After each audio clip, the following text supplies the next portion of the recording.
खंड 1 अध्याय 31। दिनमत ने उज्ज्वल और मधुरता से मुस्कुराया, ल्यूक थोई मियाँ को देखने के लिए अपना छोटा सा चेहरा उठाया।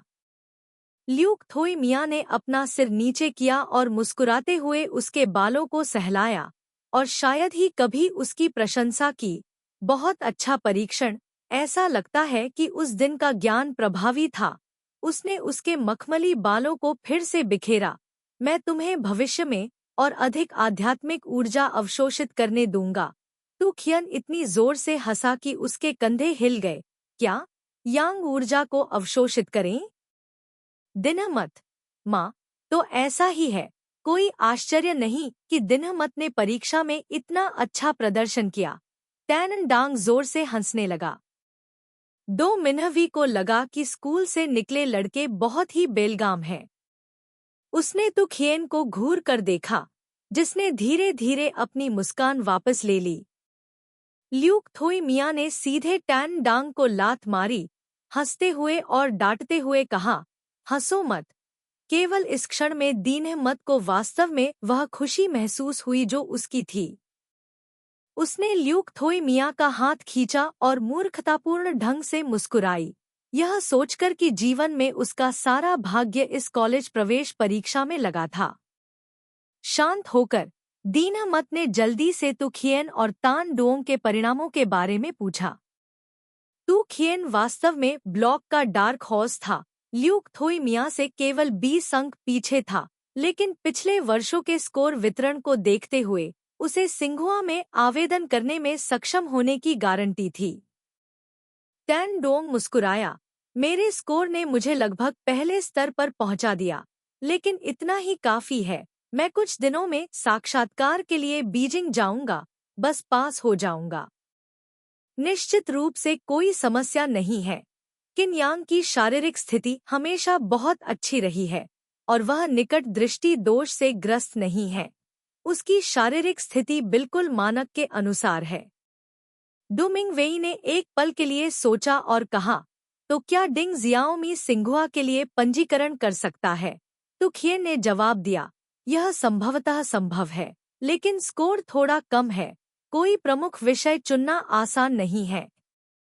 यदि आप स्कूल की व्यवस्था का पालन करते हैं तो यह ठीक हो सकता है, लेकिन यदि आपको कम लोकप्रिय प्रमुख विषय में रखा जाता है, पेकिंग विश्वविद्यालय में आवेदन करें। लू शी मियाँ ने डिंगमी की तरफ देखा, जैसे उसने उसके लिए बहुत सोच समझकर चुनाव किया हो। डिंगमी कभी बीजिंग नहीं गई थी, लेकिन बीजिंग बहुत बड़ा था और अगर वे एक ही इलाके में न हो तो एक दूसरे से मिलना मुश्किल होगा। उसने जल्दी से पूछा, क्या बीजिंग यूनिवर्सिटी सिंघुआ से दूर है? ल्यूक थोई मियाँ ने हंसते हुए अपने होठों को सिकोड़ लिया। इस तरह का एक चुटकुला है, पेकिंग विश्वविद्यालय का संस्करण। हम दुनिया के शीर्ष विश्वविद्यालय से कितनी दूर हैं? पूर्वी गेट से बाहर निकलें और 500 मीटर उत्तर की ओर जाएं। सिंघुआ संस्करण, हम विश्व के शीर्ष विश्वविद्यालयों से कितने दूर हैं? पश्चिमी गेट से बाहर निकलें और 500 मीटर दक्षिण की ओर जाएं। क्या यह दूर है? दिनमत खुश हुआ, फिर मूर्खतापूर्ण ढंग से मुस्कुराया, इतने करीब। फिर हम हर दिन एक साथ खाना खा सकते हैं। ल्यूक थोई मियाँ ने अपना सिर झुकाया और मुस्कुराया, उम्मा, लेकिन हमें अभी भी समय देखना है। तू खियन परेशान था, क्या तुम लोग ऐसे नहीं हो सकते? मेरी भावनाओं पर ध्यान दो। कुछ ही दिनों में दो मिन्हवी को अमेरिका जाना पड़ेगा और ये दोनों लोग अभी भी उसके सामने ऐसी बातें कर रहे हैं, जानबूझकर उसके टूटे हुए दिल पर वार कर रहे हैं। दो मिन्हवी ने ठंडे स्वर में कहा, यदि तुम खुश नहीं हो तो थान हुआ में कोई लड़की ढूंढ लो। दो मिन्हवी, क्या तुम पिटना चाहते हो? आपका घर सबसे अच्छा है। यदि आप सचमुच मुझे धोखा देने से नहीं बच सकते तो मुझे असफल मानिए। दूर जाओ। दोनों अक्सर एक दूसरे से बहस करते रहते थे और दीनमत को इसकी आदत हो गई थी। यह सोचते हुए कि उसके पिछले वर्ष के छात्र, जिन्होंने सिंघुआ या पेकिंग विश्वविद्यालय में प्रवेश परीक्षा उत्तीर्ण की थी, उन्हें छात्रवृत्ति प्रदान की जाएगी, भले ही उसे अभी तक प्रवेश सूचना नहीं मिली थी। डिंगमी ने महसूस किया कि उसका बटुआ $20,000 मोटा हो गया है और उदारता से कहा, मैं आप लोगों को रात के खाने पर आमंत्रित करूंगी। ल्यूक थोई मिया ने उसकी ओर देखा। तुम्हें अपना वेतन मिल गया? दिनमट ने अपना सिर हिलाया। अभी नहीं। अगर वेतन नहीं है तो क्या हम आमंत्रित नहीं कर सकते? टैन डोंग हमेशा खाने में सबसे अधिक सक्रिय रहता था और उसने तुरंत कहा, बेशक आप खा सकते हैं। आप क्या खाना चाहते हैं? मैं ग्रिल्ड मीट खाना चाहता हूँ, दो मिन्हवी ने कहा। तो फिर चलो बारबेक्यू खाने चलें। कुछ लोग साथ में बारबेक्यू खाने गए थे। जब दिनमैट पैसे देने वाली थी तो ल्यूक थोई मिया ने उसे रोक दिया। उस आदमी ने अपने होंठ सिकोड़े और उसकी तरफ देखा। मैं यहाँ हूँ, फिर भी तुम्हें मुझे दावत देने की क्या जरूरत है? हाँ, यंग मास्टर ल्यूक के पास पैसे हैं, आप दावत दीजिए। ल्यूक थोई मिया के भुगतान के बाद समूह कुछ देर और खेलने के लिए पास के गेम रूम में चला गया। दीनमत बाथरूम में चली गई। जब वह वापस आई तो उसने ल्यूक थोई मिया को नहीं देखा। उसने सोचा कि वह भी बाथरूम में गया था। दो मिन्हवी ने एक और 100 खेल के सिक्के खरीदे। उसे बुलाया, मैट, चलो पंजा मशीन। दिनमट को लगा कि यह भरवा जानवर का पंजा बनाने वाली मशीन बहुत चालाक है। उसने 10 से ज्यादा बार कोशिश की लेकिन फिर भी उसे एक नहीं मिला। चलो एक और खेल खेलते हैं, यह बहुत बेकार है। दो मिन्हवी को इसकी बिल्कुल भी परवाह नहीं थी। मैं इसे उठा लूंगा। मुझे नहीं लगता कि मैं इसे नहीं उठा सकता। दोनों टेडी बियर क्लॉ मशीन से लड़ने में व्यस्त थे। जब उन्होंने अपने सारे पैसे खर्च कर दिए तभी दिनमत किसी की तलाश में पीछे मुड़ा। ल्यूक थोई मिया को पता ही नहीं चला कि कब वह वापस लौटे। वह बास्केटबॉल शूटिंग मशीन के नीचे खड़े थे। उनके हाथों की गति बेहद तेज थी। दिनमट हंसते हुए दौड़े, बास्केटबॉल को पकड़कर इधर-उधर फेंका, जिससे स्पष्ट रूप से परेशानी उत्पन्न हो रही थी। ल्यूक थोई मिया ने आखिरी गेंद फेंक दी। उसकी ओर देखा, टेडी बियर नहीं पकड़ सके? दो पकड़े, उन्हें दो मिन्हवी को दे दिया। घर जा रहा है। दिनमत ने अपने हाथ पर लगी घड़ी की ओर देखा और आज्ञाकारी भाव से सिर हिलाया। सभी को अलविदा कहते हुए दिनमैट ने स्वाभाविक रूप से ल्यूक थोई मिया से हाथ मिलाया। उन दोनों ने एक टैक्सी पकड़ी और उसे गली की शुरुआत में रुकने के लिए कहा। मंद स्ट्रीट लाइट के नीचे दो आकृतियां, एक लंबी और एक छोटी, एक साथ छोटी गली से गुजरी। छोटी लड़की ने लड़के का हाथ हिलाया और प्यार से कहा, ल्यूक थोई मिया, मैंने परीक्षा में बहुत अच्छा किया है। क्या कोई इनाम मिलेगा? दोनों आकृतियां एक साथ रुक गईं। छोटी आकृति ने अपना सिर उठाया, इनाम की चाह में। लंबे साये ने उसके बालों को झटक दिया और अपना सिर नीचे कर लिया। गली से बाहर निकलते हुए दिनमैट का चेहरा लाल हो गया था। वे किसी भी अन्य युवा आवेगी जोड़े की तरह थे। जब भी उन्हें मौका मिलता वे चुंबन लेते थे। उसने महसूस किया कि लूशी मिया और भी ज्यादा खतरनाक होता जा रहा था, जिससे उसकी सांस फूलने लगी थी। लूशी मिया ने अपनी जेब से एक उपहार बॉक्स निकाला और उसे उसके हाथ में थमा दिया। डिंगमी ने उसे आश्चर्य से देखा, अपना सिर उठाकर उसकी ओर देखा। फोन? इसमें कोई आश्चर्य नहीं कि अभी आपकी जेब में कुछ था। तुम अभी खरीदारी करने गए थे। ल्यूक थोई मिया मुस्कुराए और अपना सिर घुमाकर खांसते हुए बोले, यह इनाम है। लेकिन ल्यूक थोई मिया ने उसका सिर नीचे दबाया। उसकी आवाज अधीर थी। लेकिन क्या? आपका टूटा हुआ फोन कॉल भी नहीं कर सकता। दिनमट को दर्द महसूस हुआ और वह बुदबुदाया, मैं कुछ दिनों में इसे खरीदने जाने की योजना बना रहा था। ल्यूक थोई मिया, कुछ दिनों और आज के बीच क्या अंतर है? दिनमत ने उसकी ओर देखा और अचानक मुस्कुराया। ठीक है, कोई फर्क नहीं पड़ता। मैं यह फोन स्वीकार करूंगा, उम्मा। इसे एक प्रारंभिक जन्मदिन का उपहार समझूंगा। अपनी इच्छाएं दर्ज करने से पहले वे एक यात्रा के लिए स्कूल वापस गए। ली ची बान ने पोडियम पर खड़े होकर उन्हें अपनी इच्छाएं दर्ज करने का तरीका दिखाया।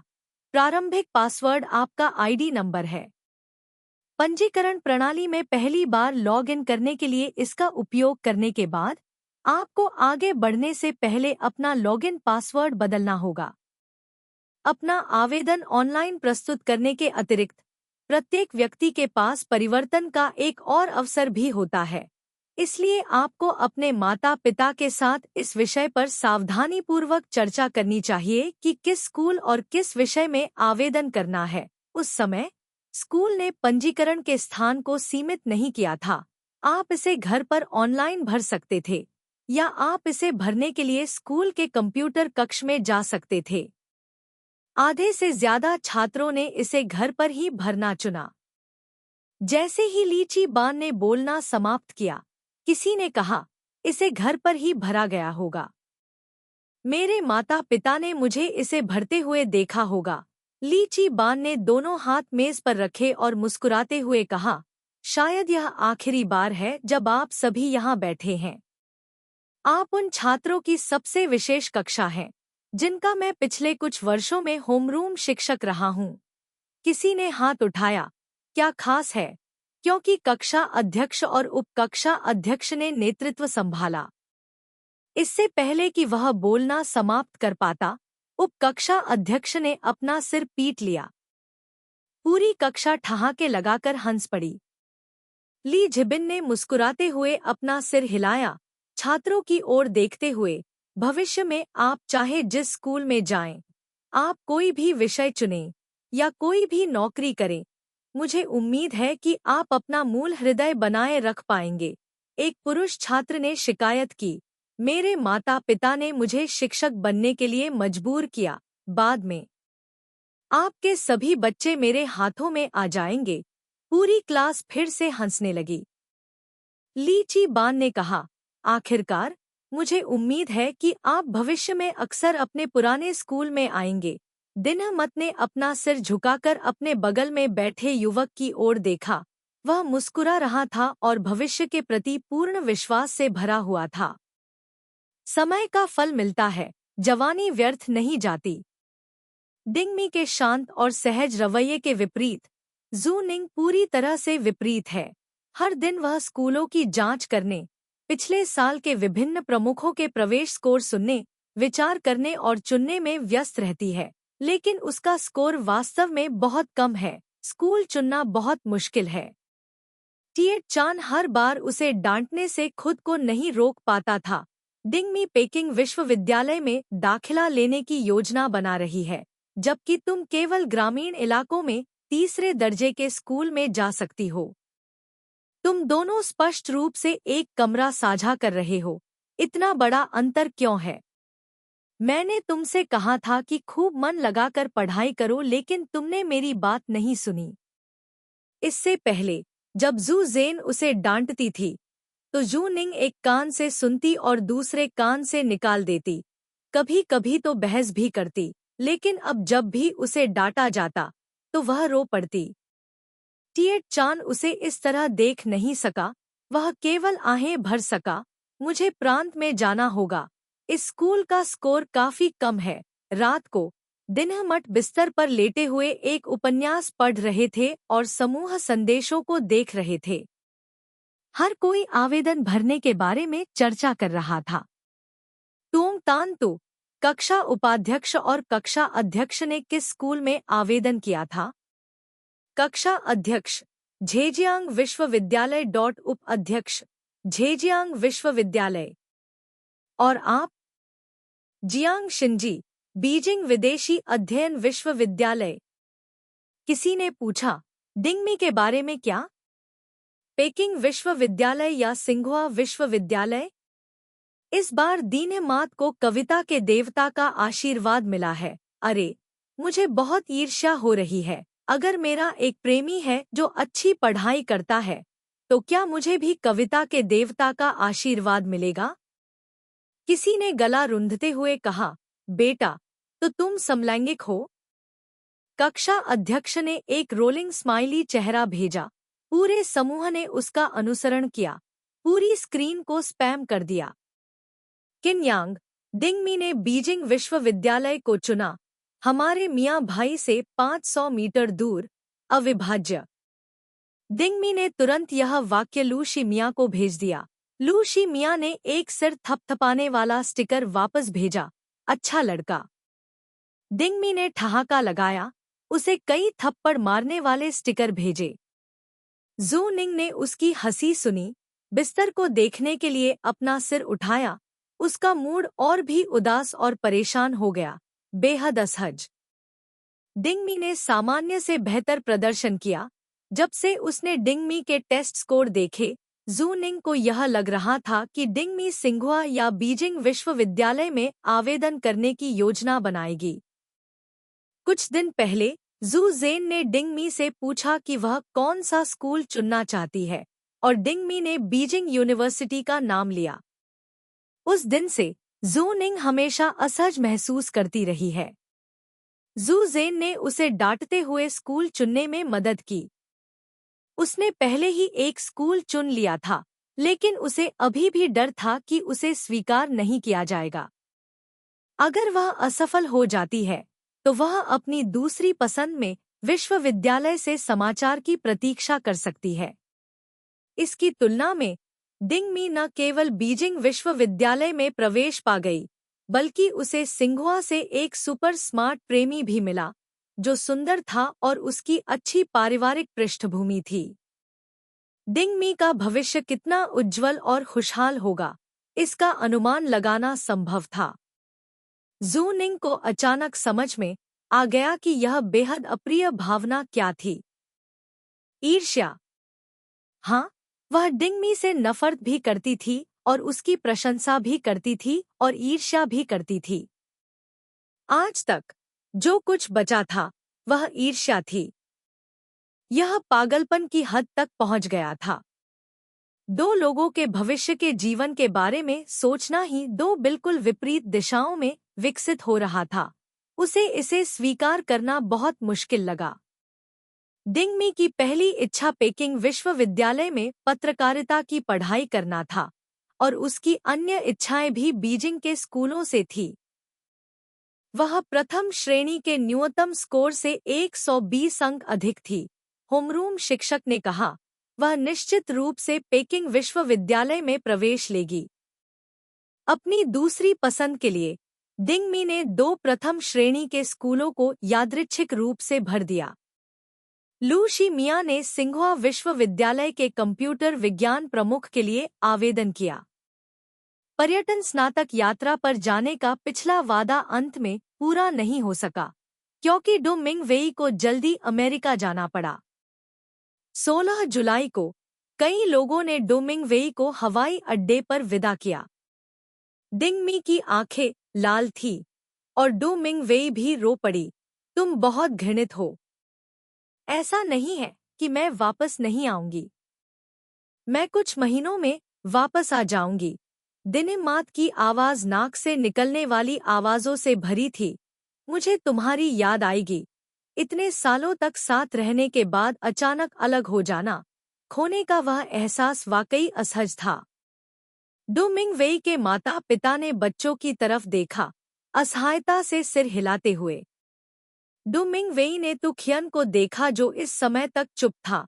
दीन मैट को गले लगाया, फिर तान डांग को गले लगाया, केवल हल्के से ल्यूक थोई मियाँ को छुआ, उसके चारों ओर चला गया और तु खियन के सामने चला गया। डो मिंग वेई ने लाल आंखों से उसे देखने के लिए अपना सिर उठाया और उसे कसकर गले लगाने के लिए अपनी बाहें फैला दी। जू कियान के एडम का सेब ऊपर नीचे खिसक गया। उसने अपनी आंखें नीची की और उसे गले लगाया, बहुत जोर से, बहुत कसकर, लेकिन उसे बहुत देर तक गले लगाने की हिम्मत नहीं हुई। डर था कि उसके माता पिता कुछ देख लेंगे। डो मिंग वेई ने उसके सारे आंसू पोंछे और उसकी कमीज पर लगा बलगम पोंछा।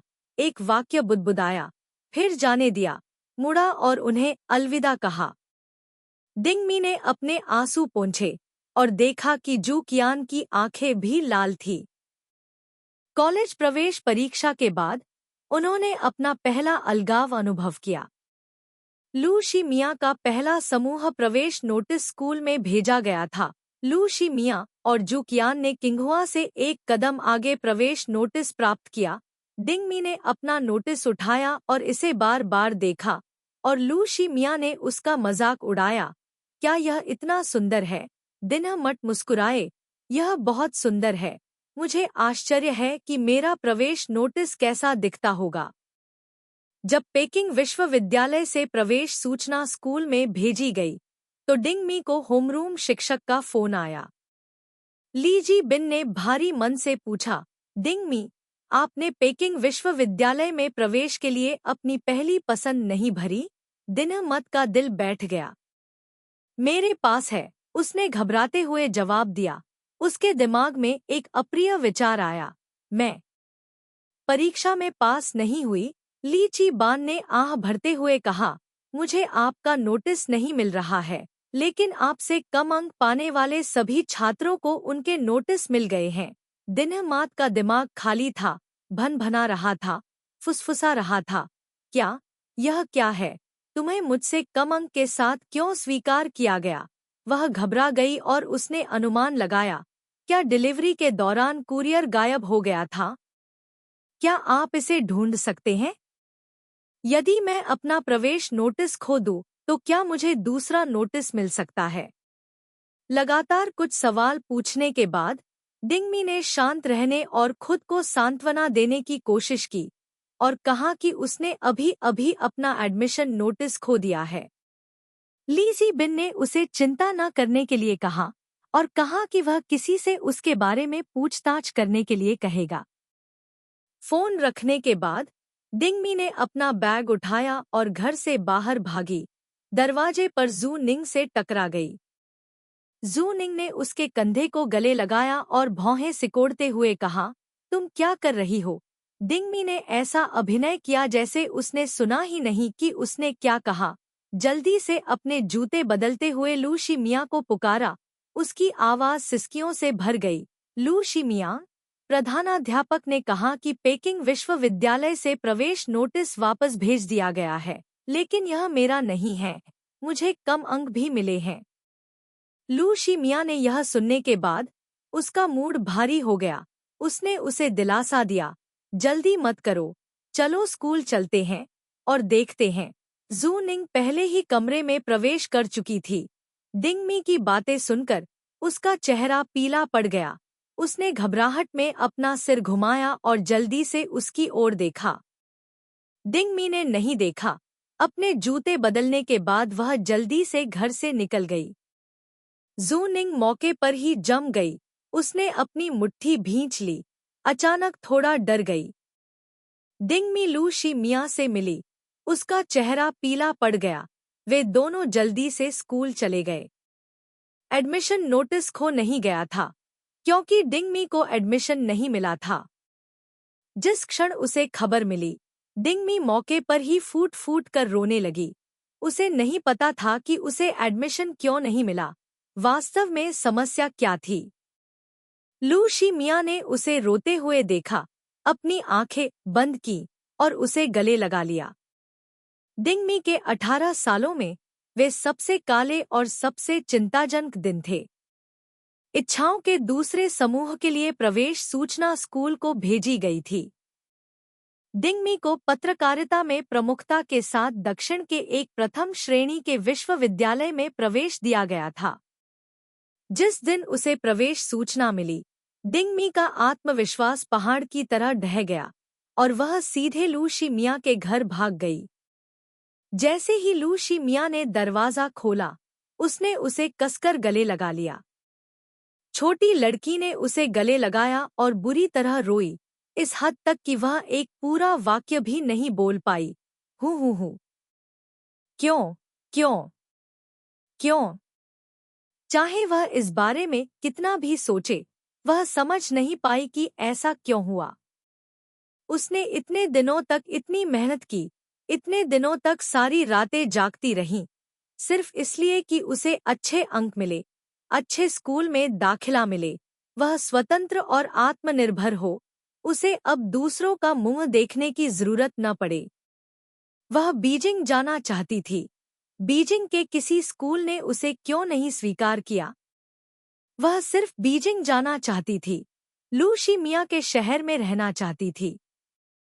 डिंगमी बेहद हताश थी। उसने देखा कि उसका जीवन अचानक बेहद अंधकारमय हो गया है।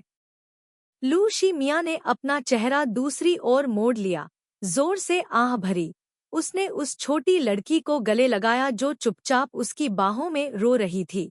उसका दिल ऐसा महसूस कर रहा था जैसे उसे सुइयां चुभ रही हों।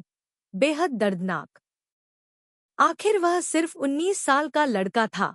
चाहे वह कितना भी शांत और परिपक्व क्यों न हो, यह बेकार होगा। डिंगमी कभी भी रोने वाली लड़की नहीं रही थी, और अब वह रो रही थी और बेहोश हो रही थी। लू शिमिया उसे बिल्ली के बच्चे की तरह उठाकर घर में चला गया। उसने उसे सोफे पर बिठाया, उसके सामने बैठ गया, आंखों में आंखें डालकर। दीना मट अभी भी रो रही थी। अपने आंसुओं के बीच से उसे अस्पष्ट रूप से देख रही थी। उसके कंधे लगातार हिल रहे थे। वह एक परित्यक्त बिल्ली की तरह दयनीय दिख रही थी। ल्यूक थोई मिया ने उसका चेहरा उठाया, उसके गालों, उसकी आंखों, उसके होठों को चूमने के लिए झुका। उसकी आवाज धीमी और सूखी थी। अगर तुम उस स्कूल में नहीं जाना चाहती, तो वापस स्कूल जाओ। मैं बीजिंग में तुम्हारा इंतजार करूंगा। अगर तुम दोबारा पढ़ाई नहीं करना चाहते, तो आगे बढ़ो। अगर हम एक ही शहर में नहीं रहते, तो कोई बात नहीं। हम छुट्टियों में मिल सकते हैं। ग्रेजुएशन के बाद तुम बीजिंग आ सकते हो। यह न जानते हुए कि डिंगमी ने उसकी बात सुनी या नहीं, उसके आंसू और भी तेजी से बहने लगे। उन दोनों को इस तरह देखकर नौकरानी रसोई में छिप गई। बाहर आकर उन्हें परेशान करने की हिम्मत नहीं जुटा पाई। लू शिमिया वास्तव में उसे दिलासा देना नहीं जानता था, क्योंकि चाहे वह कितनी भी कोशिश कर ले, वह ऐसा नहीं कर पाएगी। उसे बस पेकिंग विश्वविद्यालय में अपने प्रवेश की घोषणा करने वाले एक कागज की जरूरत थी। अंत में उसके पास कोई और विकल्प नहीं था, इसलिए वह उसे वापस अपने कमरे में ले गया। डिंगमी उसे कसकर गले लगाती रही, जाने नहीं दे रही थी। एक बार जब वे अपने कमरे में वापस आ गए, तो उसने धीरे धीरे रोना बंद कर दिया, चुपचाप उसकी बाहों में सिमट गई। काफी देर बाद, कुछ हद तक संयम हासिल करते हुए, उसका गला भर आया और वह बुदबुदाई, मैं वापस स्कूल नहीं जाना चाहती। नहीं, मैं एज स्कूल जाना चाहती हूँ। लेकिन ऐसा लगता है कि मेरे पास कोई और विकल्प नहीं है। ल्यूक थोई मिया ने धीरे से अपनी ठुड्डी उसके बालों पर रगड़ते हुए फुसफुसाया, यह ठीक है। सोचने के लिए अपना समय लो। हमारे पास अभी भी समय है। स्कूल ने जांच शुरू की और ली झिबिन और झांग लिहुई डिंगमी से मिलने गए। डिंगमी अब दूध की चाय की दुकान पर नहीं जाती थी, नहीं उसे छात्रवृत्ति मिलती थी। लू शिमिया ने उसे जन्मदिन के उपहार के रूप में अपनी छात्रवृत्ति दी, और कार्ड हमेशा उसके बटुए में रहता था। लू शिमियान की तलाश के अलावा डिंग एमआई ने पूरे दिन अपने कमरे में लगभग छिपा दिया। शायद ही कभी और भी अधिक मुस्कुराते हुए उसका पूरा शरीर चरम अवसाद की स्थिति में गिर गया। एक बड़ा तर्क, चीजें गिर रही थी और टूट रही थी। झो किंग ने कहा और कुछ कहा, डिंग एमआई स्पष्ट रूप से नहीं सुन सकता था। उसका कमरा, झो किंग ने उसे देखा, कुछ अनिच्छुक, उसके सिर को रगड़ दिया और धीरे से कहा, जो एमआई, अगर आपको लगता है कि स्कूल अच्छा नहीं है, तो आप 1 साल दोहरा सकते हैं। मैंने पहले से ही आपके चाचा को बताया था। टिएट चान ने दिन्ह मट की ओर देखा, अपना सिर नीचे किया, सिगरेट का एक पैकेट निकाला, एक सिगरेट जलाई, कुछ कश लिए और फिर कहा, हाँ, जो भी तुम चाहो।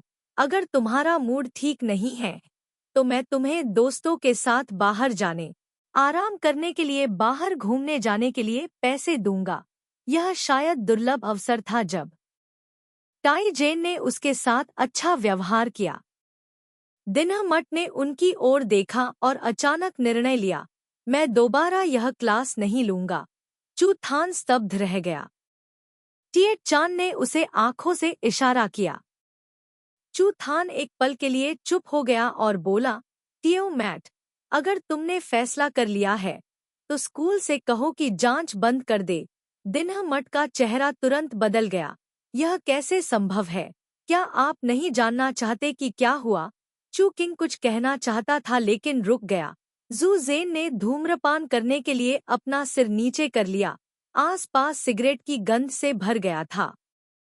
डिंगमी ने भौहें सिकोड़ी। जू जेन शायद ही कभी उनके कमरे में प्रवेश करता था, और भी कम कि वह उनके कमरे में धूम्रपान करता था।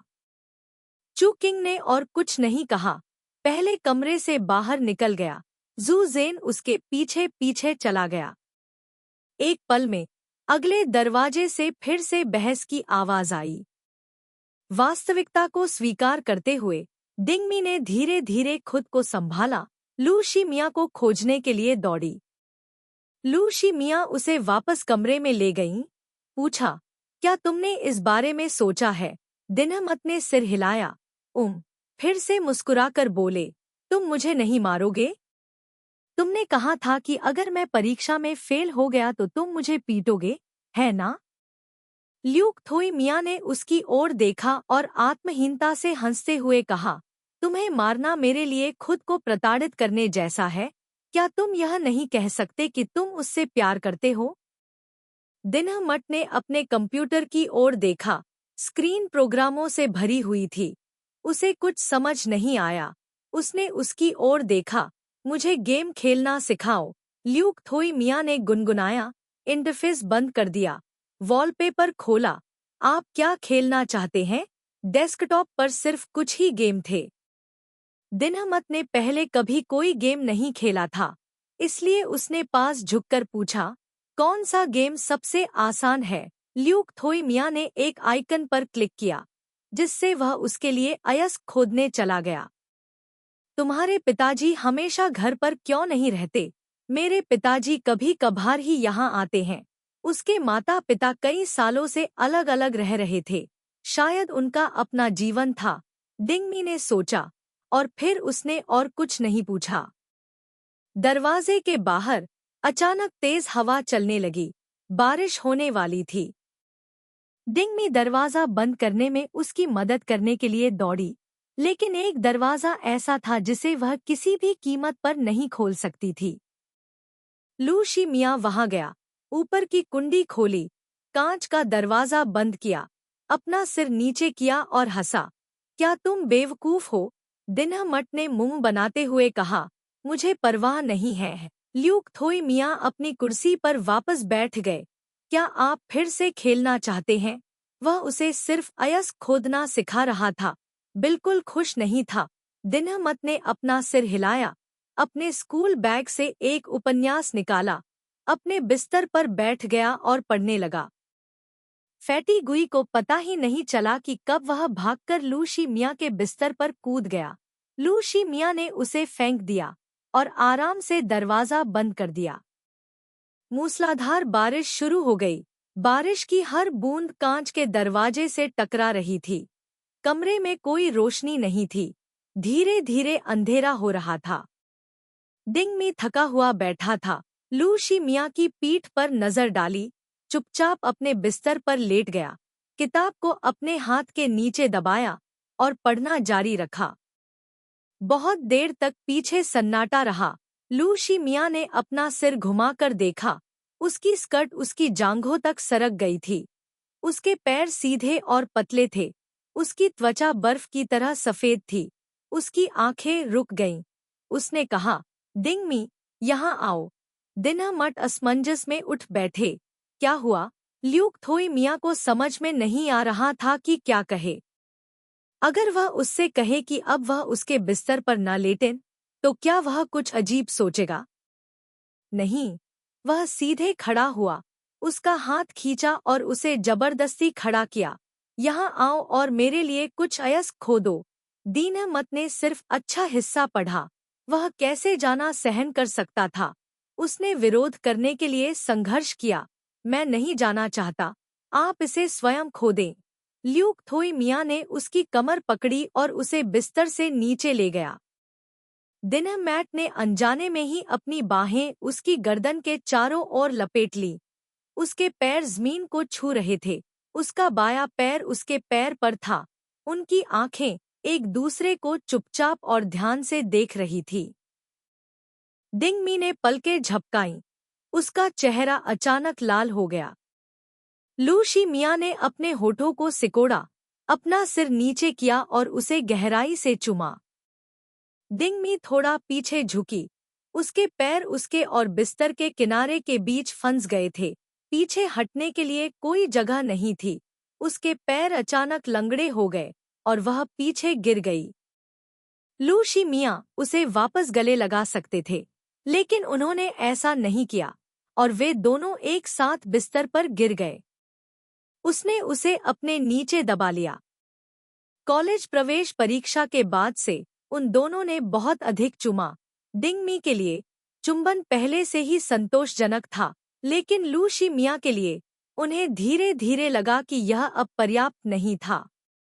लेकिन फिर भी उसने उसे सिर्फ चूमा।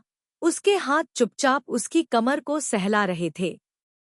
उसकी कमर बहुत छोटी, बहुत मुलायम थी।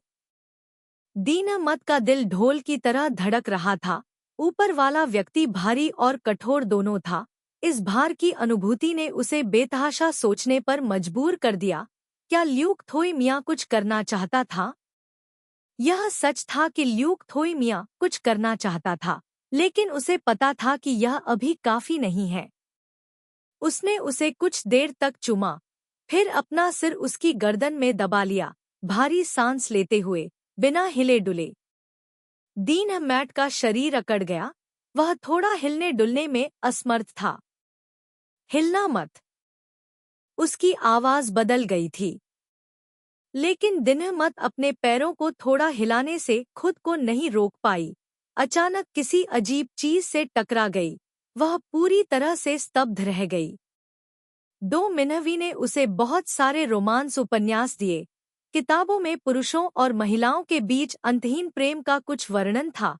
एक आदमी के शरीर में होने वाले परिवर्तनों का अर्थ वह सिद्धांत रूप में स्पष्ट रूप से समझती थी। दीनमत ने अब और हिलने की हिम्मत नहीं की। कुछ सेकंड के बाद उसने धीरे से कहा, ल्यूक थोई मियाँ, क्या तुम चाहते हो? चुप रहो। उसने अचानक अपना सिर उठाया, अपने होठों को दबाया। उसकी पतली एकल पलकें थोड़ी झुकी हुई थी और वह उसे घूरते हुए आंखें सिकोड़ रहा था। दीनमत ने अपनी गर्दन सिकोड़ ली। हिलने की हिम्मत नहीं हुई और धीरे से पूछा, क्या तुम इसे रोक सकती हो? 18 साल की उम्र, शायद थोड़ी छोटी? ल्यूक थोई मियाँ एक और मुड़ा, उसके चेहरे पर कंबल खींचा, फिर अपना हाथ आगे बढ़ाकर अपना चेहरा ढक लिया। परेशान होकर बोला, डिंगमी, बात करना बंद करो। दीनमैट को लगा कि उसके साथ अन्याय हुआ है और वह कंबल खींचने की हिम्मत नहीं जुटा पाई। दोनों हाथों ने कंबल के कोने को कसकर पकड़ लिया, जिससे उसकी बड़ी बड़ी गोल आंखें छत की ओर देख रही थी। खिड़की के बाहर बारिश की आवाज अभी भी वैसी ही थी। सूखी और गर्म हवा कभी नहीं छंटी। बहुत देर बाद दीनमैट अपना मुंह खोलने से खुद को रोक नहीं पाई। ल्यूक थोई मियाँ, क्या आप ठीक हैं? खंड 1 अध्याय 32। सौभाग्य से उसके पास अभी भी ल्यूक थोई मियाँ है। अनुवादक होई डुओंगलुक थोई मियाँ ने अपना सिर झुकाया, कंबल नीचे खींचा और उसे लंबे समय तक देखा। कॉलेज प्रवेश परीक्षा से पहले डिंगमी ने बहुत वजन घटाया था। परीक्षा के बाद वह थोड़ी मोटी हो गई थी। पिछले कुछ दिनों से वह फिर से वजन घटाती हुई लग रही थी। उसके रोते हुए रूप के बारे में सोचते हुए लू शी मियाँ को फिर से चिंता होने लगी। यदि संभव हो तो वह उसे इस जीवन में फिर से रोते हुए नहीं देखना चाहता था। रोना तो दूर की बात है, वह नहीं चाहता था कि उसे थोड़ी सी भी शिकायत झेलनी पड़े। इस मामले के खत्म होने के बाद, चाहे उसे कोई भी तरीका अपनाना पड़े, वह उस व्यक्ति को चैन से नहीं रहने देगा। डिंगमी कंबल से बाहर निकली, अवचेतन रूप से उसके निचले शरीर को देख रही थी। ऐसा लग रहा था कि अब छोटी सी झोपड़ी जैसी अजीब चीज नहीं थी। वह बिस्तर पर झुक गई और अपना चेहरा थाम लिया, उसे देखते हुए बहुत उत्सुक। क्या यह पहली बार है जब तुम मेरे साथ इस तरह से पेश आए हो? क्या यह इस तरह से असहज है? तुम बहुत उत्सुक लग रहे हो। लू शी मिया ने अपने होठों को मोड़ा, अचानक खतरनाक और बेशर्मी से मुस्कुराया, यहाँ तक कि उसकी आंखों में भी एक डरावनी नजर दिखाई दी। उन्होंने देखा कि डिंग जियोमी के जिगर फिर से बड़ा हो रहा था। उसे अनुशासित होने की जरूरत थी। बहुत सारी प्रतिबंधित फिल्में, न केवल हॉरर फिल्में, उन प्रकार की फिल्में भी थीं जिन्होंने कहा कि वह उत्सुक नहीं थी। लू शी मियान ने अपने बगल में नजर डाली। यह सच था कि जू किन ने प्रतिबंधित फिल्में इकट्ठा करना पसंद किया था। स्क्रीनिंग रूम में भी लू शी फेंग ने कभी भी कैबिनेट में काम किया था। लू शी मियान खड़े होकर उसे कंबल से बाहर निकाल दिया। डिंग एमाई उसके सामने खड़ा था। उसने अपना सिर नीचे कर दिया और अपने छोटे से सफेद पैरों को देखा। अपनी चप्पल पर रखो। तो फिर, अगर तुम इतनी उत्सुक हो, तो मैं तुम्हें दिखाता हूँ। लू शी मिया उस व्यक्ति को दरवाजे से बाहर ले गई। डिंगमी ने जल्दी से दरवाजे के फ्रेम को कसकर पकड़ लिया, जाने से इनकार करते हुए, मुझे अब कोई उत्सुकता नहीं है। सच में, वह लू शी मिया के साथ एक निषिद्ध फिल्म देखने के लिए मानसिक रूप से तैयार नहीं थी। अगर वह ऐसा करती, तो निश्चित रूप से कुछ होता। लू शी मिया ने केवल उसे चिढ़ाने का इरादा किया था। उसे डरा हुआ देखकर उसे खुशी हुई। उसने उसके बालों को सहलाया, खिड़की से बाहर देखते हुए, बारिश रुक गई है, मैं तुम्हें बाद में घर ले जाऊंगा। प्रचंड बारिश और हवा चली गई, दुनिया शांत हो गई। उसका जीवन ऐसा था जैसे अभी अभी एक भयंकर तूफान से गुजरा हो, लेकिन यह शांति बहाल नहीं कर सका। उसके सहपाठियों को पता था कि उसकी इच्छाओं के साथ समस्याएं हैं, जिनके साथ उसके अच्छे संबंध थे। उन्होंने उसे सांत्वना देने के लिए फोन किया या संदेश भेजे। डू मिंग वेई इतनी नाराज थी कि वह लगभग न्यूयॉर्क से वापस आ गई। घर पर रहने के अलावा लू शी मिया ने लगभग कभी उसका साथ नहीं छोड़ा। हाल ही में झो किंग और जू जेन अक्सर बहस कर रहे थे।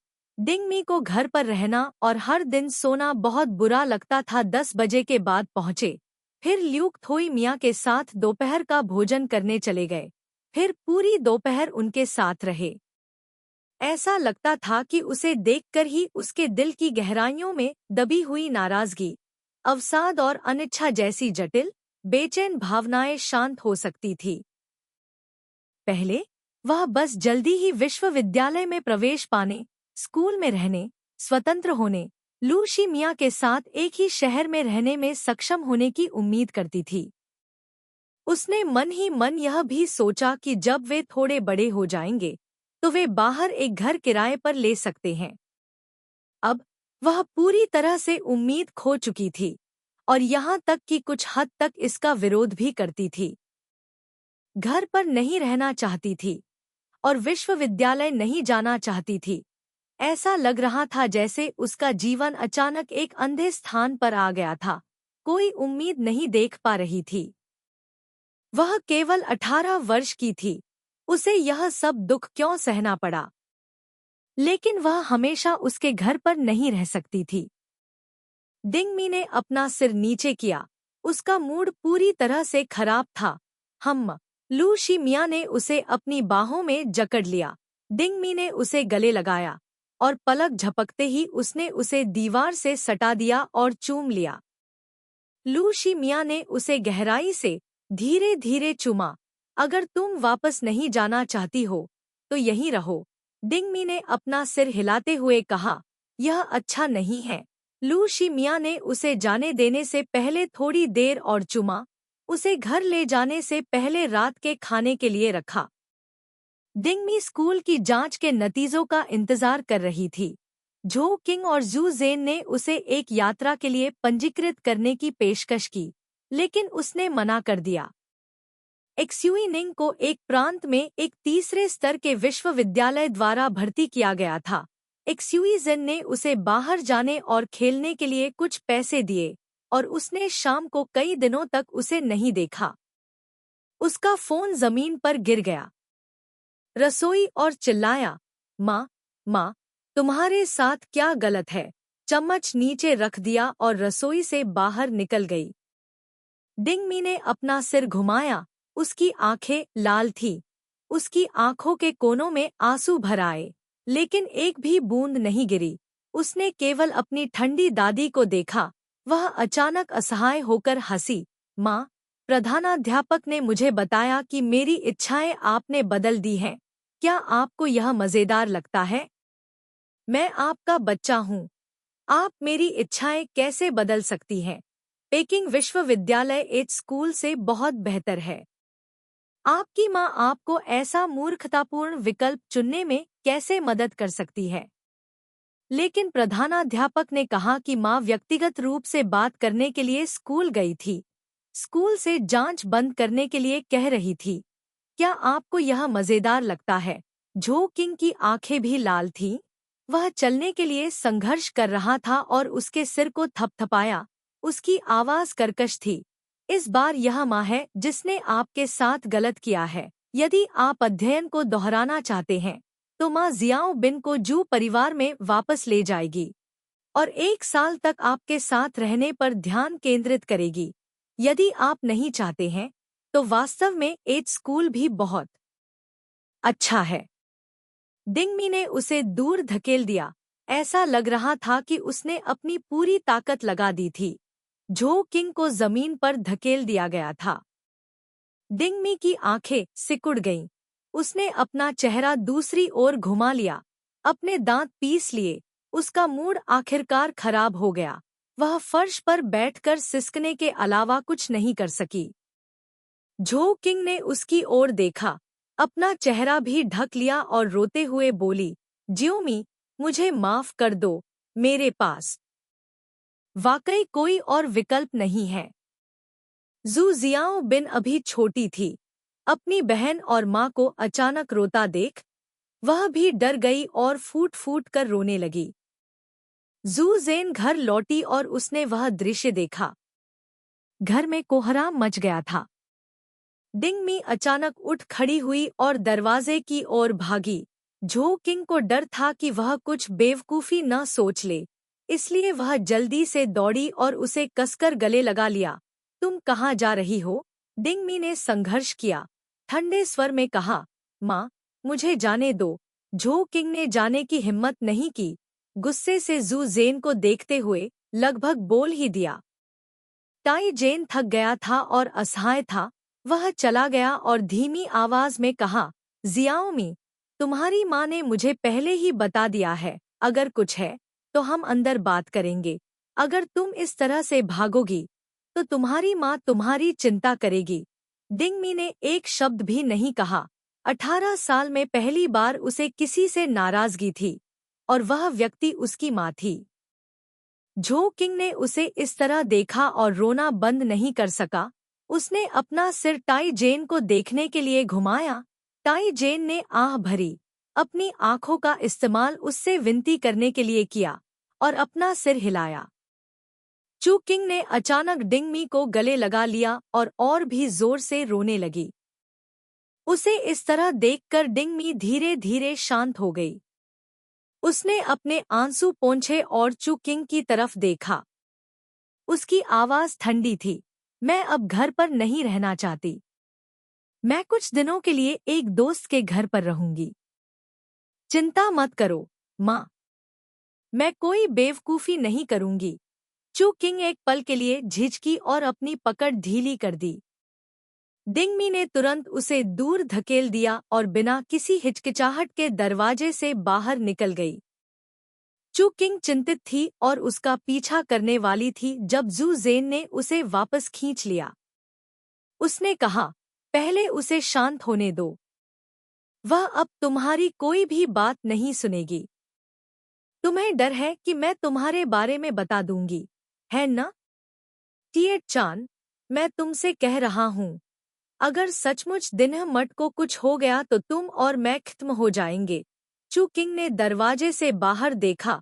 डिंग एमआई लंबे समय से गायब हो गया था। उसने जू जेन को धकेल दिया। उसके नीचे की ओर डिंग एमआई ने नीचे की ओर भाग लिया, फिर आवासीय क्षेत्र से बाहर निकल गया। वह अचानक से ही उसकी दिशा खो गया था। शरीर के चारों ओर मुड़ गया। डिंग एमआई ने अपने सिर को उठाया। जो आया था वह मुस्कुराते हुए, तुम यहाँ क्यों हो? लू शी मियाँ उसे एक अपार्टमेंट में ले गए, दरवाजा खोला और उसे अंदर ले गया। दरवाजा बंद करते हुए उसने तुरंत अपने शरीर को दरवाजे के खिलाफ दबाया, उसे जमकर चूमते हुए लकवाग्रस्त। डिंगमी ने बहुत देर तक खुद को रोके रखा, आखिरकार खुद को रोक नहीं पाई और फूट फूट कर रोने लगी। लू शी मियाँ, मुझे क्या करना चाहिए? लू शी मियाँ ने उसे कसकर गले लगाया, उसकी ठुड्डी को ऊपर उठाया। डिंगमी आंसुओं में डूबी हुई थी। उसकी निगाहें साफ नहीं देख पा रही थी। जब तक कि आंसू नहीं पोंछे गए, उसके सामने वाला व्यक्ति धीरे धीरे स्पष्ट हो गया। उसने उसे गहराई से देखा। तुम अभी भी मेरे पास हो, डिंगमी, मेरा अनुसरण करो। इस जीवन में मैं तुम्हें कोई नुकसान नहीं होने दूंगी। डिंगमी ने बिना सोचे समझे अपना सिर उठाकर उसकी ओर देखा। वह उससे कोई वादा कर रहा था। लू शी मियाँ ने उसे चूमा, अपनी आवाज कम की। किसी को भी तुम्हारा जीवन बदलने का अधिकार नहीं है, लेकिन मुझे उम्मीद नहीं थी कि वह व्यक्ति तुम्हारी माँ होगी। होमरूम टीचर का फोन आने के बाद उसने एक सेकंड भी चूकने की हिम्मत नहीं की, तुरंत उसे खोजने के लिए दौड़ा। कौन उम्मीद कर सकता था कि परिणाम ऐसा होगा? अगर कोई और होता तो वह निश्चित रूप से उस व्यक्ति को बड़ी कीमत चुकाने के लिए सभी साधनों का उपयोग करता, लेकिन वह व्यक्ति उसकी माँ थी। चाहे डिंगमी उससे कितनी भी नफरत क्यों न करती हो, वह अपनी माँ को चोट नहीं पहुंचा सकती थी। यह मामला पहले ही सुलझ चुका था। लू शी मियाँ को नहीं पता था कि वह और क्या कर सकता है। वह बीजिंग नहीं जा सकती थी। वह भी उतना ही क्रोधित और अनिच्छुक था, लेकिन वह एक पुरुष था। उसकी भावनाएं अधिक संयमित थीं, और उसे उसकी भावनाओं की परवाह करने की आवश्यकता थी। उसने अपनी आंखें बंद कर ली। उसका सीना कस गया। लेकिन मेरी जिंदगी बदल गई है। उसकी जिंदगी की दिशा, उसकी योजनाएं, सब कुछ अस्त व्यस्त था। लू शी मियाँ ने धीरे से उसके बालों को सहलाया, फिर उसे फिर से चूमने के लिए अपना सिर नीचे किया। मुझे पता है कि इस अफसोस की भरपाई कभी नहीं हो पाएगी, लेकिन मैं तुम्हें एक बेहतर जिंदगी देने का कोई तरीका सोचूंगा। डिंगमी के आंसू फिर से बहने लगे। सौभाग्य से उसके पास अभी भी लू शी मियाँ थी। खंड 1 अध्याय 33 अनुवादक होई डोंग। उसकी आंखों के सामने वाला व्यक्ति बड़ा हो गया था। दीनहमत उसकी गर्म छाती से सट गई। सारी नाराजगी और दर्द कम हो गया। एक अभूतपूर्व अपनेपन का एहसास हुआ। वह बहुत चाहती थी कि वह जहां भी हो, वह वहां हो। दुर्भाग्य से कभी कभी भाग्य इतना अनुचित होता है। कमरे में रोशनी नहीं थी। चांदनी खिड़की के फ्रेम से बिखरकर उसके पीछे प्रकाश की किरण पर पड़ रही थी। आगे की सड़क इतनी अंधेरी नहीं थी। उसने उसकी गर्दन को गले लगाया, उसकी आंखों में देखने के लिए अपना सिर उठाया। ल्यूक थोई मियाँ की आंखें गहरी थी, एक अभूतपूर्व निश्चितता के साथ। दीनहमत उसके होठों को चूमने के लिए पंजों के बल पर खड़ा था। ल्यूक थोई मियाँ जल्दी से मेहमान से मेजबान बन गया, उसकी गर्दन के पीछे दबाया और जोर से वापस चुमा। यह चुंबन अतीत में किसी भी अन्य चुंबन से अधिक ईमानदार था। यहाँ तक कि उसे यह भी महसूस हुआ कि वह उसे चूमने के प्रति अत्यंत सम्मान रखता है। उसने अपनी आंखें बंद कर लीं और खुद से कहा, सब ठीक है। वह अभी भी आगे की सड़क को स्पष्ट रूप से देख सकती थी। लंबे समय के बाद लू शिमिया ने डिंगमी को छोड़ दिया, जो लगभग सांस फूलने लगी थी, और उसके सिर को सहलाया जैसे कि उसे आराम दे रहा हो। अंधेरे में उसकी बाहों में व्यक्ति ने अचानक कमजोर रूप से पूछा, लू शिमिया, क्या तुम इसे चाहती हो? लू शिमिया एक पल के लिए स्तब्ध रह गया, जल्दी से समझ गया कि वह क्या सोच रही थी। उसने उसे दूर खींच लिया, अपना सिर नीचे किया और उसे घूर कर देखा। डिंगमी उसकी निगाहों के सामने शर्मा गई, लेकिन उसे लगा कि इस समय का माहौल शायद कुछ करने के लिए उपयुक्त है। वे दोनों वयस्क थे। उसने उसे भविष्य का वादा किया। ऐसा लग रहा था कि कुछ भी असंभव नहीं है। लू शिमिया ने कुछ देर तक उसे देखा, दीवार पर लगे स्विच को चालू किया। कमरा अचानक चमक उठा। उसकी लाल और सूजी हुई आंखें रोशनी में उजागर हो गईं। उसके होंठ चिकने हो गए। मैं नहीं चाहती। पिछली बार जब उसने नियंत्रण खो दिया था, तो यह एक दुर्घटना थी। अभी उसने वास्तव में इसके बारे में नहीं सोचा था, वह बस उसे चूमना चाहता था। उसने उम्मीद नहीं की थी कि वह इसका उल्लेख करने की पहल करेगी। वह जानती थी कि उसने आवेग पर इस तरह के फैसले के लिए 18 साल की उम्र में वह अपने आने वाले समय में वह खुद को पोंछने के लिए नहीं कर रही थी। एक कम आवाज में डांटा, आप अभी तक एक वयस्क नहीं है। अपने विचारों को छोड़ दे। मतलब है, बहुत दर्द होता है, लेकिन क्या इतना दर्द होगा कि वह रोएगी? उसने उसकी ओर एक नजर चुराई। उसे उम्मीद नहीं थी कि उसके जैसा ठंडा व्यक्ति ये शब्द कहेगा। लू शिमिया, तुम एक गुंडे हो। हाँ, उसने खुलकर स्वीकार किया। अचानक उसे एहसास हुआ कि यह वाक्य बहुत असभ्य था, जिसने उसे कल्पना करने के लिए बहुत जगह दी, लेकिन वह वास्तव में उसे अब और रोते हुए नहीं देखना चाहता था, और बड़ी मुश्किल से वह उसे थोड़ा मना पाया। अपनी मुट्ठी बंद करके और अपना मुंह ढककर उसने अलमारी खोली और उसके लिए एक जोड़ी चप्पल निकाली। डिंगमी ने उसके प्रोफाइल और लंबे फिगर को देखा। अभी अभी हुए चुंबन को याद करते हुए उसका चेहरा शर्म से लाल हो गया। उसका दिल बेतहाशा धड़क रहा था। उसके पैरों के बगल में एक जोड़ी चप्पल रखी गई थी। लू शिमिया सीधे खड़ी हो गई। उसे देखने के लिए अपना सिर नीचे किया। तुम अगले कुछ दिनों तक यहाँ रह सकती हो। डिंगमी ने अपने होठों को सिकोड़ा। तभी उसने इस साधारण ढंग से सजाए गए आधुनिक अपार्टमेंट को देखा। यह तुम्हारा घर है। मान लीजिए कि यह ऐसा है। मेरे पिताजी की कंपनी अपार्टमेंट बेच रही है। मेरे पिताजी उनमें से 2 रख रहे हैं। ओह!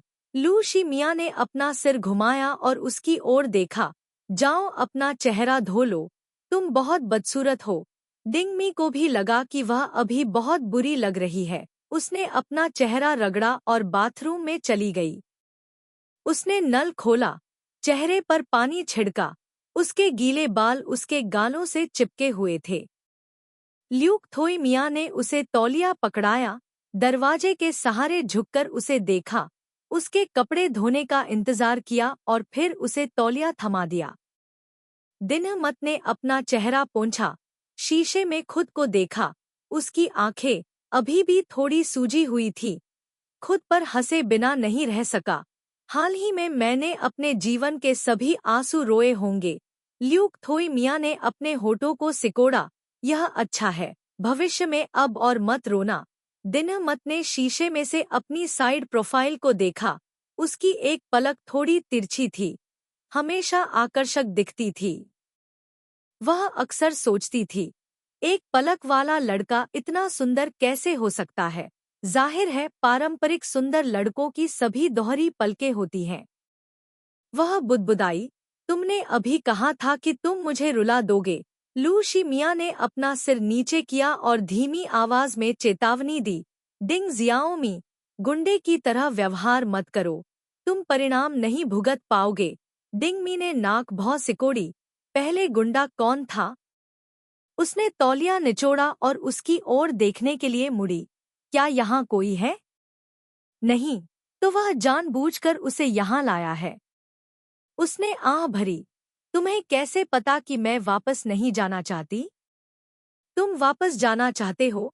ऐसा कुछ होने के साथ, बिना सोचे समझे, वह निश्चित रूप से आज रात उस घर में वापस नहीं जाना चाहती थी।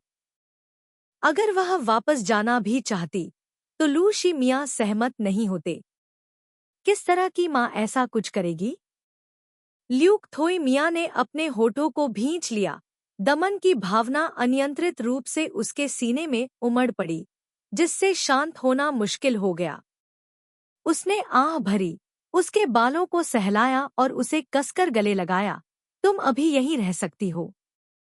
अगर तुम छुट्टी के बाद वापस नहीं जाना चाहती हो, तो तुम यहीं रह सकती हो। जब दिनमत पहली बार दरवाजे से बाहर भागी, तो उसने सचमुच सोचा कि वह फिर कभी वहां नहीं जाएगी और चू थान को नहीं देखना चाहती थी।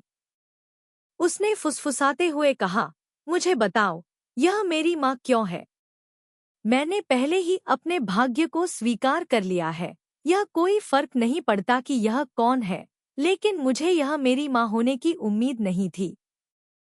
हालांकि वह आमतौर पर उनका पक्षधर है, मैं अभी भी समझ नहीं पा रही है कि वह कैसे कर सकती है। लू शी मियाँ, उस समय मैं उस व्यक्ति से नफरत करता था। उसके बाल उसे फिर से उस तरह की भावना में गिरने के लिए नहीं चाहते हैं। यह कुछ समय के लिए स्कूल शुरू करने के लिए नहीं है। अगर आप इसे वापस लेना चाहते हैं, तो मैं बीजिंग में आपके लिए इंतजार करूंगी। लू शी मियाँ ने अनुमान लगाया था। उन्हें वास्तव में उम्मीद थी कि वह इसे वापस ले सकते हैं, लेकिन यह फिर से तैयार करना आसान नहीं था। उसके राज्य पर निर्भर करता है। इस समय उसकी मानसिकता सामान्य छात्रों की तुलना में फिर से अध्ययन करना अधिक कठिन होगा। उसने अपनी बुद्धि पर भरोसा किया। पढ़ाई में कभी भी बड़ी कठिनाइयों का सामना नहीं किया, यहाँ तक कि सबसे कठिन 12वीं कक्षा में भी उसे प्रश्नों का अभ्यास करने के लिए पूरी रात नहीं जागना पड़ा। लेकिन दीनमत की 12वीं कक्षा कैसी थी, यह उससे बेहतर कोई नहीं जानता था। सच बताऊं तो वह बहुत उलझन में था। वह चाहता था कि वह फिर से परीक्षा दे और बीजिंग जाए, लेकिन वह उसे फिर से हाई स्कूल के उन अंतिम वर्षों से गुजरने नहीं दे सकता था। डिंगमी ने उसे देखने के लिए अपना सिर उठाया। मेरे स्नातक होने का इंतजार करो, मैं तुम्हें खोजने बीजिंग आऊंगी। लू शी मियाँ ने धीरे से हंसते हुए कहा, अच्छी लड़की। उस दिन के बाद डिंगमी जू परिवार के घर कभी नहीं लौटी। लू शी मियाँ उसके साथ सामान पैक करने के लिए वापस गया, लेकिन उसने उसे ऊपर जाने नहीं दिया। उसने अपना सारा सामान पैक कर लिया। उसके पास शुरू में ज्यादा सामान नहीं था और इसमें ज्यादा मेहनत भी नहीं लगी। झो किंग दरवाजे पर खड़ा होकर उसे काफी देर तक देखता रहा। उसे एहसास हुआ कि वह वाकई जाना चाहती है। वह घबराहट और गुस्से में उसके पास गया और उसका हाथ दबा दिया। उसकी आंखें लाल हो गईं। तुम क्या कर रही हो? क्या आप सचमुच माँ से रिश्ता खत्म करना चाहते हैं? अगर मैं बाहर चली गई तो मैं कहाँ जाऊंगी? डिंगमी ने अपना सिर नीचे किया और चुपचाप अपना हाथ दूर धकेल दिया।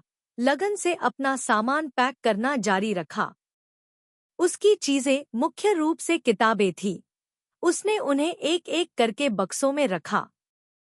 झो किंग ने अपना चेहरा ढक लिया और अपने आंसू दबा लिए। डिंगमी ने सोचा, झो किंग कभी उसके सामने रोया था? अतीत में वह उसकी बहुत परवाह नहीं करती थी, लेकिन उसने उसे जीवन में किसी भी चीज की कमी नहीं होने दी। वह अक्सर उसे सख्ती से डांटती थी, उसे आज्ञाकारी ढंग से अध्ययन करने, इधर उधर न खेलने और जल्दी प्यार में न पड़ने के लिए मजबूर करती थी।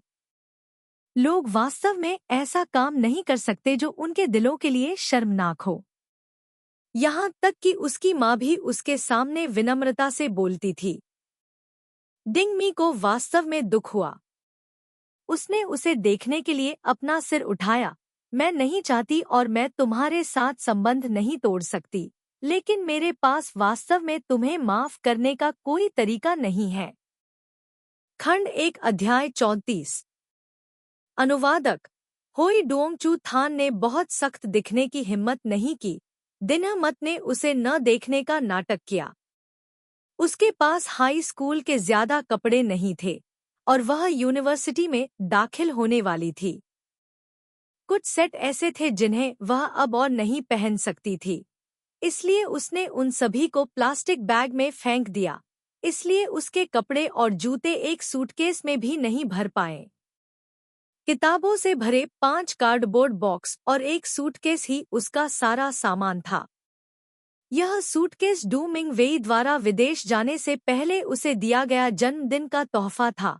उसके सूटकेस जैसा ही स्टाइल था और उसने कहा कि वह बीजिंग जाने पर इसका इस्तेमाल कर सकती है।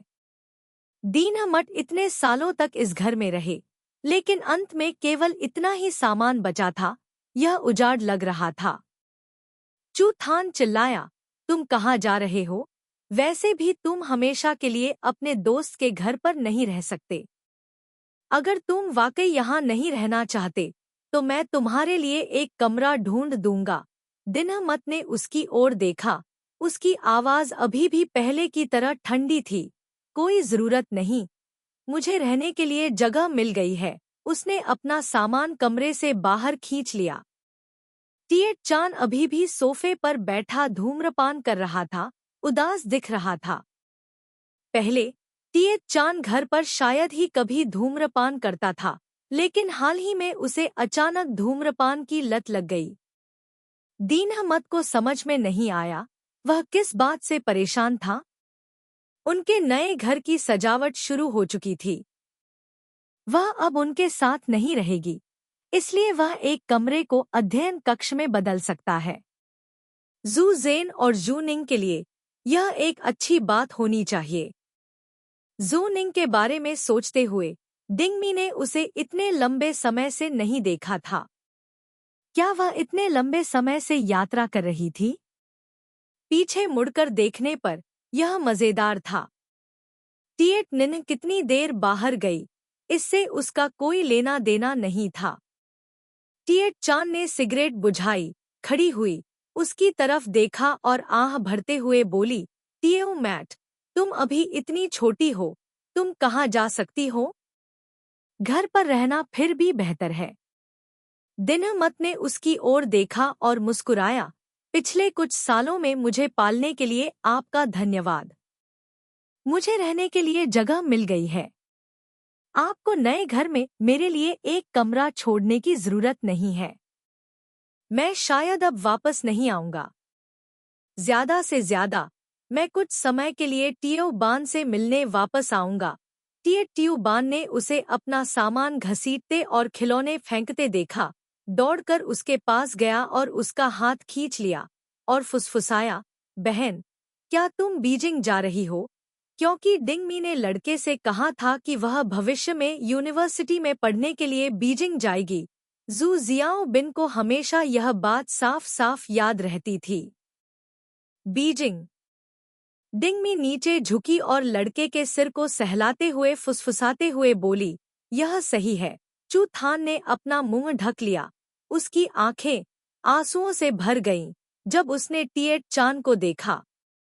टिएट चान ने मुंह फेर लिया, एक कार्ड निकाला, पास जाकर दीन मैट को दिया। इस कार्ड में कुछ पैसे हैं। यह ट्यूशन और रहने के खर्च के लिए है जो तुम्हारी माँ और चाचा ने तुम्हें दिए थे। कोई बात नहीं, तुम्हें यूनिवर्सिटी जाने के लिए पैसे की जरूरत पड़ेगी। दिनमत ने नजर घुमाई और स्वीकार नहीं किया, कोई जरूरत नहीं, मैं वयस्क हूँ। चू थान अचानक आगे बढ़ी और हताश होकर कार्ड को अपने बैग में ठूंस लिया। वह बेहद गुस्से में लग रही थी। आपको पढ़ाई और खाने के लिए पैसे की जरूरत है, भले ही आप मुझसे नफरत करती हों, फिर भी आपको यह पैसा स्वीकार करना होगा। हम स्नातक होने के बाद बात करेंगे। दीनमत ने उस पर भौहें सिकोड़ी, आखिर में कुछ नहीं कहा, सामान नीचे ले गया। ल्यूक थोई मियाँ कार के सहारे झुक गया और अपने हाथ में चाबियों से खेलता रहा। हमेशा सीढ़ियों के दरवाजे की ओर देखता रहा। उसने देखा कि दीनमत सामान बाहर ले जा रहा है। वह जल्दी से सामान लेने के लिए आगे बढ़ा, हैरान होकर, केवल इतनी सी चीज। दीनमत ने अपना सिर हिलाया। किताबों के 5 और बक्से हैं। वे बहुत भारी हैं। आपको शायद ऊपर जाना चाहिए और उन्हें ले जाने में मेरी मदद करनी चाहिए। चू किंग और जू जेन उसके पीछे पीछे चले, स्तब्ध, लू शी मियाँ को देखते हुए, फिर डिंगमी को देखते हुए। लू शी मियाँ ने उदासीनता से उनकी ओर देखा, एक हाथ में सामान लिए, दूसरे हाथ में डिंगमी का हाथ पकड़े हुए वे आगे बढ़ गए। चू किंग और जू जेन बेहद हैरान थे। चू किंग खुद को डिंगमी को पीछे खींचने से नहीं रोक पाई। उसने पूछा, बेटा, तुम कहाँ जाने की योजना बना रहे हो? दिनमट ने उसकी ओर देखा। आपको इसके बारे में चिंता करने की जरूरत नहीं है। चू थान का चेहरा पीला पड़ गया। उसने उसकी ओर देखा, फिर ल्यूक थोई मियाँ की ओर देखा। ऐसा लग रहा था कि वह कुछ कहना चाहती थी लेकिन रुक गई। उसे दीनमत से ऐसा कहने का क्या अधिकार था? दीनमट ने उससे दूर जाने की कोशिश की और ल्यूक थोई मियाँ के साथ कार में चली गई। जैसे ही उसने अपना सामान पैक करना समाप्त किया, उसने तुखियन और तान डांग को एक जीप से उतरते देखा। वह दंग रह गई। तुम लोग यहाँ क्यों हो? एमियन ने हमें आपका सामान ले जाने में मदद करने के लिए कहा। टैन डांग ने अपना सिर खुजलाया। ल्यूक थोई मियाँ ने कंधे उचकाए। मुझे लगा कि तुम्हारे पास बहुत सारा सामान है। उसने जू कियान को जीप चलाने के लिए भी कहा। जू कियान और किन यांग को कुछ दिन पहले ही अपने ड्राइविंग लाइसेंस मिल गए थे। लू शी मियाँ ने डिंगमी की वजह से चौथा टेस्ट स्थगित कर दिया और कल ही उन्हें मिला। तीनों लड़के किताबों के कुछ बक्से नीचे ले जाने के लिए ऊपर चले गए। दोनों कारें जल्दी से चली गईं। झो किंग घर लौट आया। घर अचानक एक व्यक्ति के बिना खाली महसूस हुआ और रोने से खुद को रोक नहीं सका। अपने हाई स्कूल के वर्षों के दौरान झो किंग ने कई अभिभावक शिक्षक सम्मेलनों में भाग लिया था। बेशक वह लू शी मियाँ को जानती थी और यह भी जानती थी कि वह त्सिंगुआ में आ गया है। डिंगमी और अभी अभी हाथ पकड़े हुए 2 बच्चों की छवि के बारे में सोचते हुए उसने मन ही मन अनुमान लगाया कि शायद वे दोनों हाई स्कूल के समय से साथ हैं। जू जेन ने उसकी ओर देखा, उसके कंधे को थपथपाया और उसे सांत्वना देने के लिए अपनी आवाज कम की। अब और मत रो, मुझे लगता है कि वह बुरा नहीं है। अगर तुम दोनों भविष्य में एक साथ हो सकते हो तो डिंगमी निश्चित रूप से बहुत खुश होगी।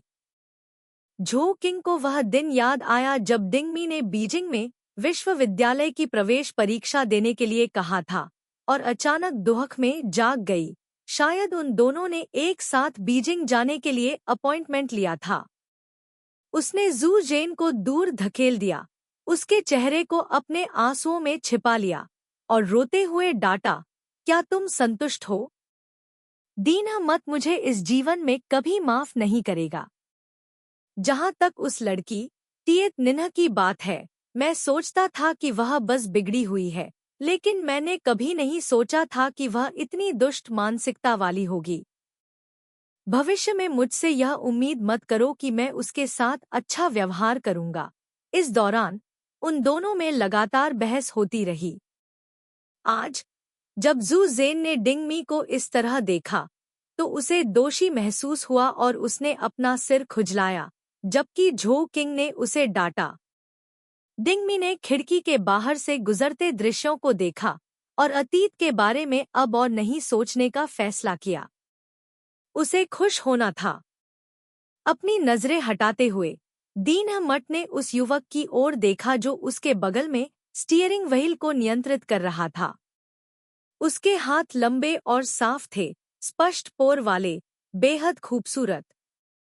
जब वे साथ बैठते थे तो वह अक्सर उसके हाथों की प्रशंसा करती थी।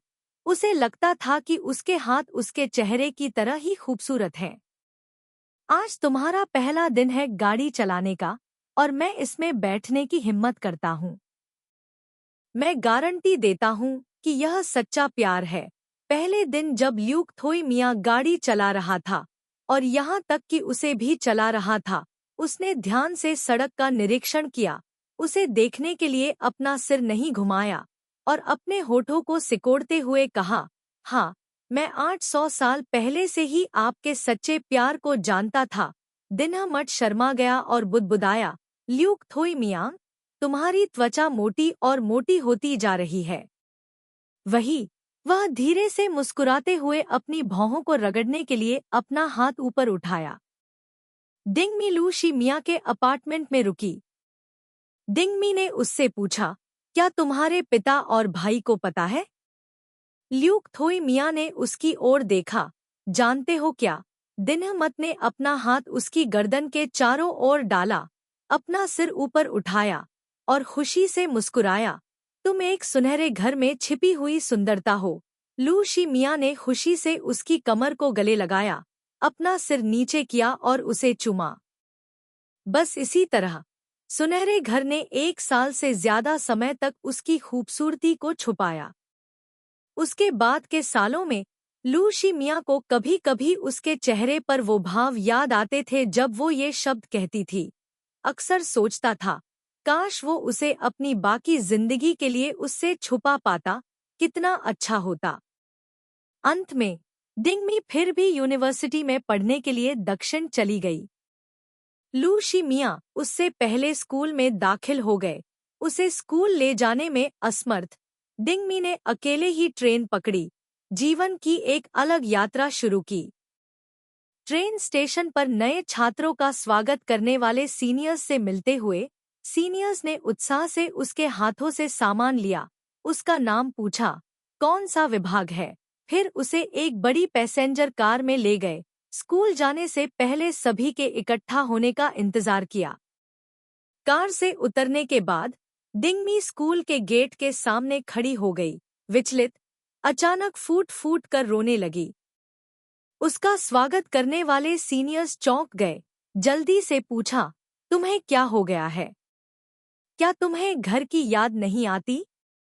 दिनमट ने आंसुओं के बीच चमकते हुए सुंदर सीनियर को देखा, अपना सिर हिलाया और जल्दी से अपने आंसू पोंछे। नहीं, मुझे अपने प्रेमी की याद आती है। सीनियर, एक खूबसूरत जूनियर लड़की को चुनने के बारे में समूह के सामने शेखी बघारने के बाद अप्रत्याशित रूप से उसका पहले से ही एक बॉयफ्रेंड है। लड़का मुस्कुराया और पूछा, तुम्हारा बॉयफ्रेंड किस स्कूल में जाता है?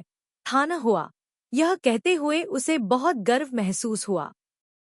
उसे नहीं पता था कि जब वह उसी सवाल का जवाब देगी तो लू शी मियाँ का मूड कैसा होगा। उसने उसका गौरव बनने की पूरी कोशिश की थी। जैसे ही वह छात्रावास में पहुंची, लू शी मियाँ ने उसे बुलाया। वह वास्तव में उसे बहुत अच्छी तरह से समझ गया। उसने सबसे पहले पूछा, क्या तुम रोने वाली नहीं हो? दीनमत खुश नहीं था। मैं कब से तुम्हारी आंखों में रोता हुआ भूत बन गया? ल्यूक थोई मियाँ, रो रहा होगा। दीनमत चुप रहा। ल्यूक थोई मियाँ ने आह भरते हुए कहा, दीनमत, क्या तुम्हें याद है कि मैंने क्या कहा था? याद रखें, कड़ी मेहनत से पढ़ाई करें और हर दिन आगे बढ़े। वह इस वाक्य को प्राथमिक विद्यालय से ही जानती थी। यह वास्तव में सीखने के हर चरण के अनुकूल था। वह जानती थी कि ल्यूक थोई मियाँ चाहते थे कि वह सक्रिय रूप से आगे बढ़े। याद रखना, मेरा इंतजार करना, मैं राष्ट्रीय दिवस पर तुमसे मिलने आऊंगा। दिनमट ने एक क्षण के लिए हिचकिचाते हुए कहा, लेकिन मैं आपसे मिलने बीजिंग जाना चाहता हूँ। ल्यूक थोई मियाँ को पता था कि वह पेकिंग विश्वविद्यालय जाना चाहती थी, इसलिए बेशक वह सहमत नहीं हुआ। अगली बार ऐसा करते हैं। दिनमट के पास हार मानने और फोन रखने के अलावा कोई विकल्प नहीं था। छात्रावास में अभी अभी एक नई लड़की आई थी।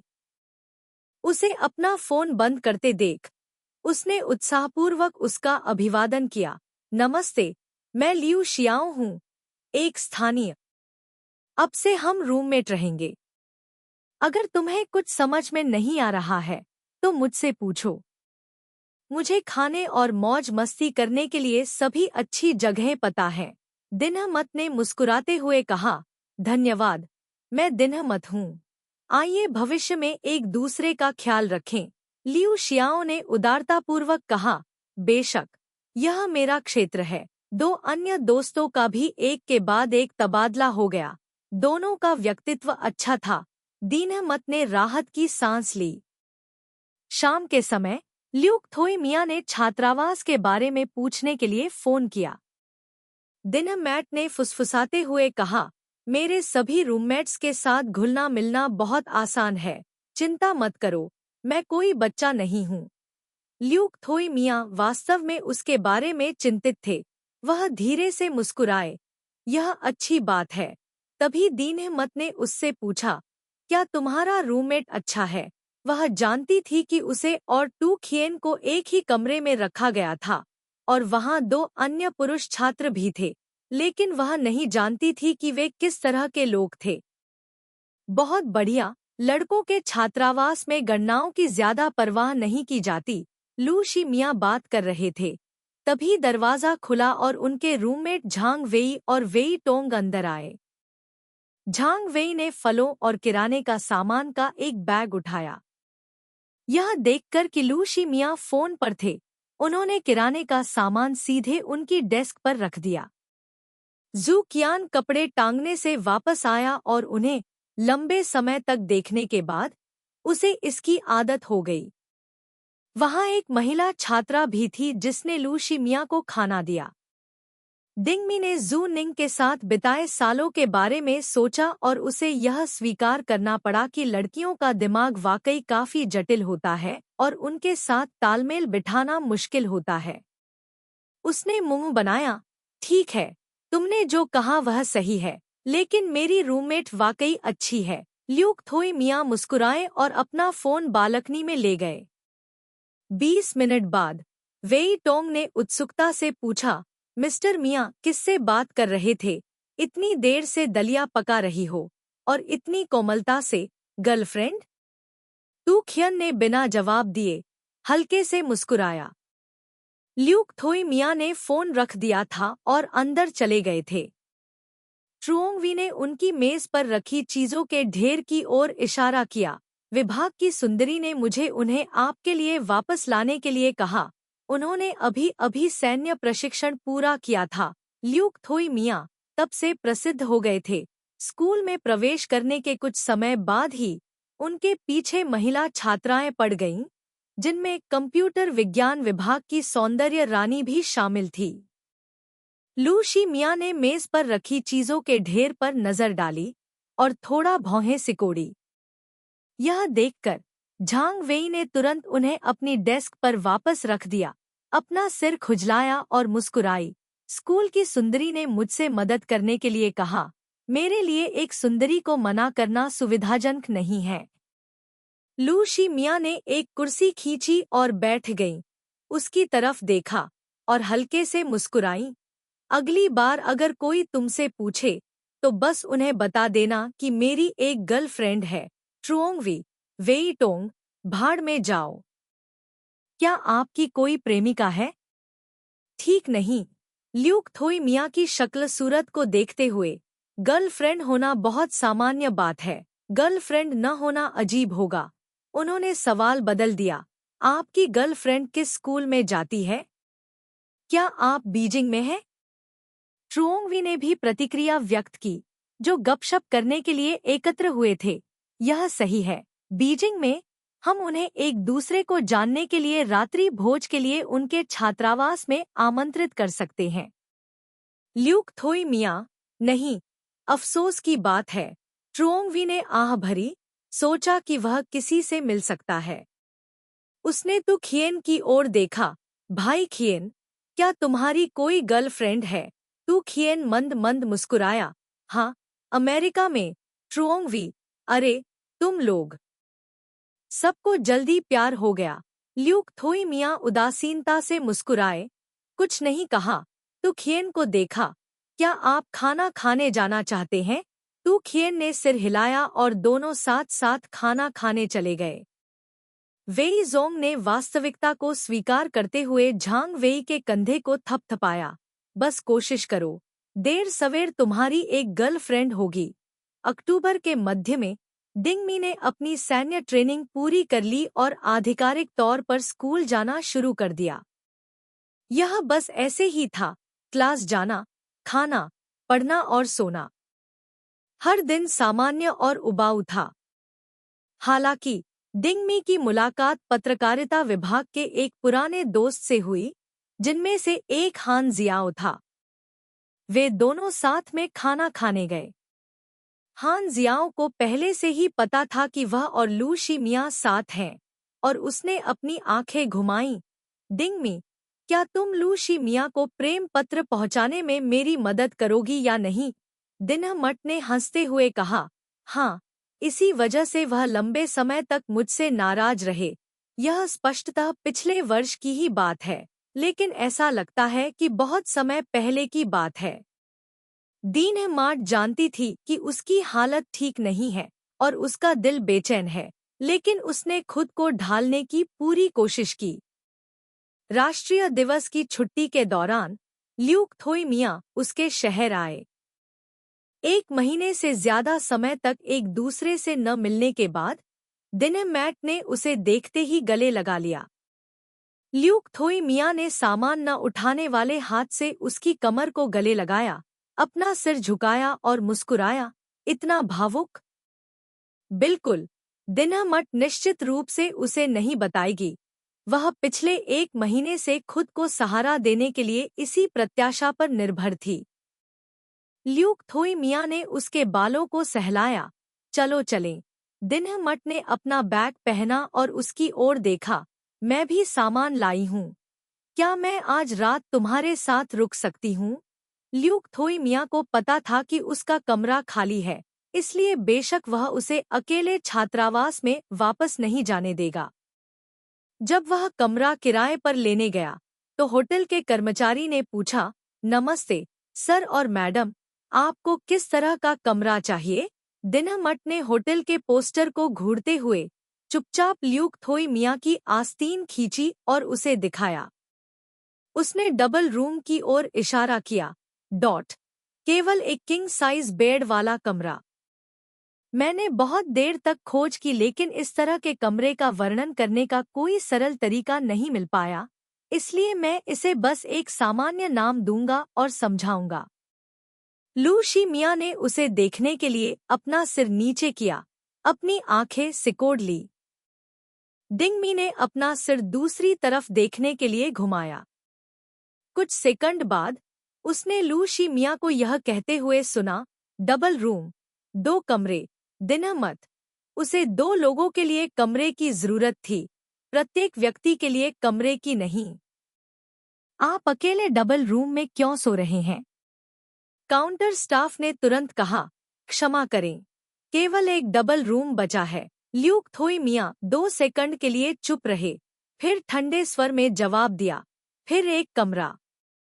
लिफ्ट में दिनमट ने गर्व से कमरे का कार्ड पकड़ लिया। ल्यूक थोई मिया ने उसे चेतावनी देने के लिए अपना सिर नीचे किया, लेकिन दिनमत ने न देखने का नाटक किया। जैसे ही वह कमरे में दाखिल हुआ, दिनमत ने तुरंत उसकी गर्दन को गले लगा लिया, उसे चूमने के लिए अपने पंजों पर खड़ी हो गई, लेकिन ल्यूक थोई मिया ने सहयोग नहीं किया। उसने केवल उसकी ठोड़ी को चूमा। ल्यूक थोई मिया ने उसे देखने के लिए अपनी आंखें नीची कर लीं। दिनमत ने मुंह बनाया।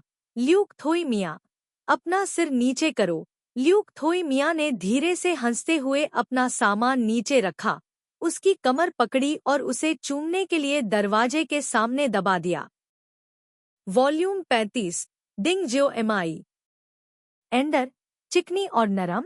वह एक लंबे समय के लिए वहां पर लिंक करता है।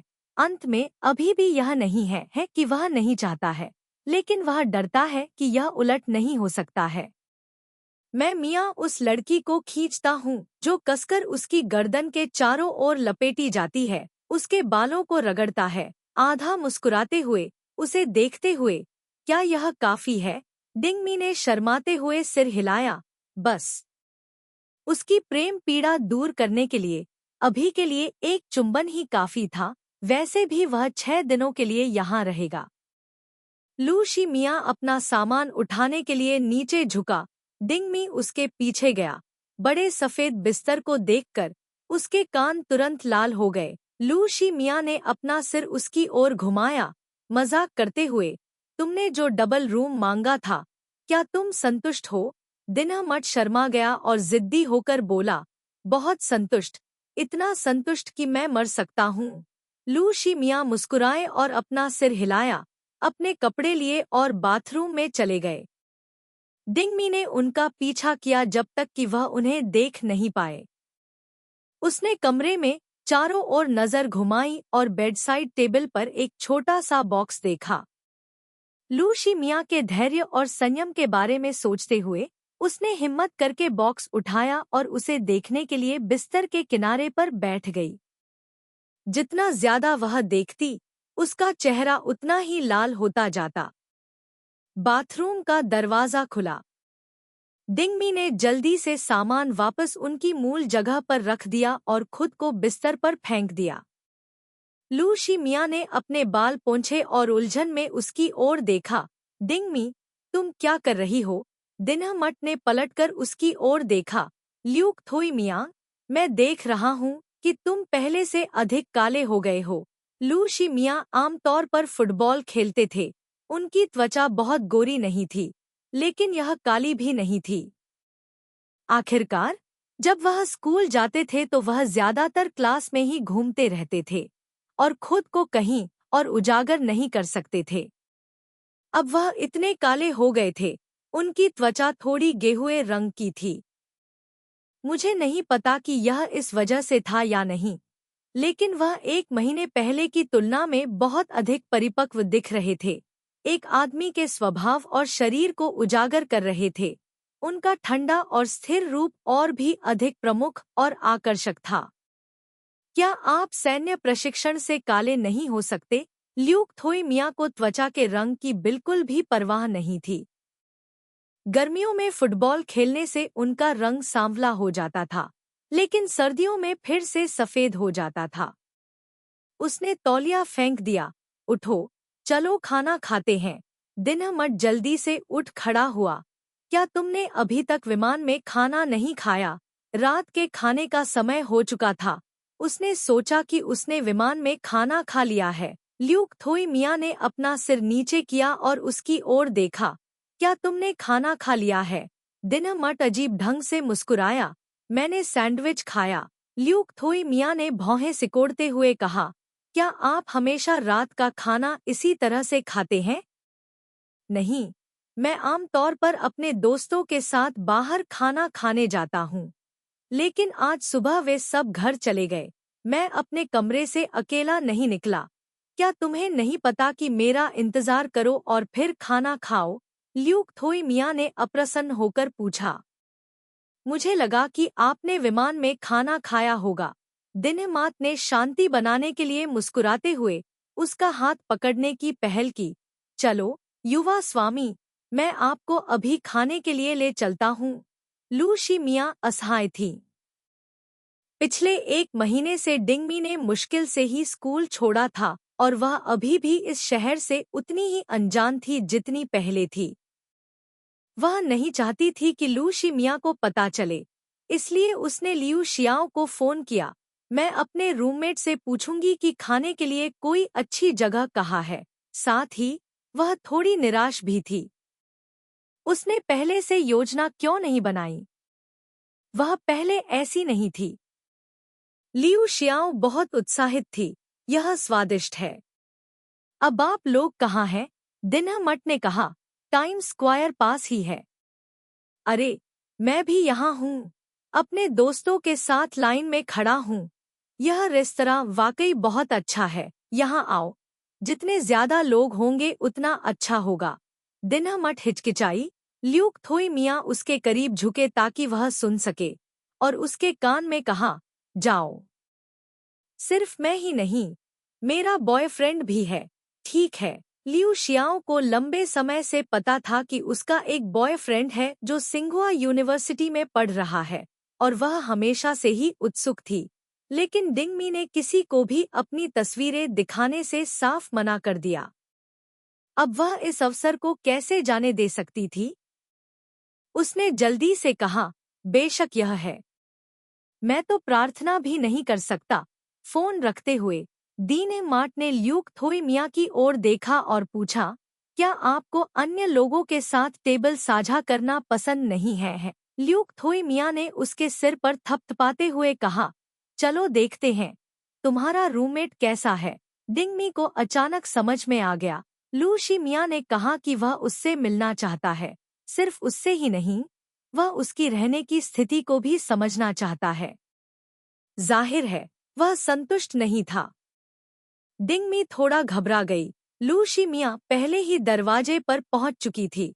उसकी ओर देखने के लिए मुड़ी और आग्रह किया, चलो चलें। दिना मट को होश आया और वह तेजी से उसके पीछे भागा। आप क्या सोच रहे हैं? उसने अपना हाथ उसके कंधे पर रखा और उसे खींचकर दूर ले गया।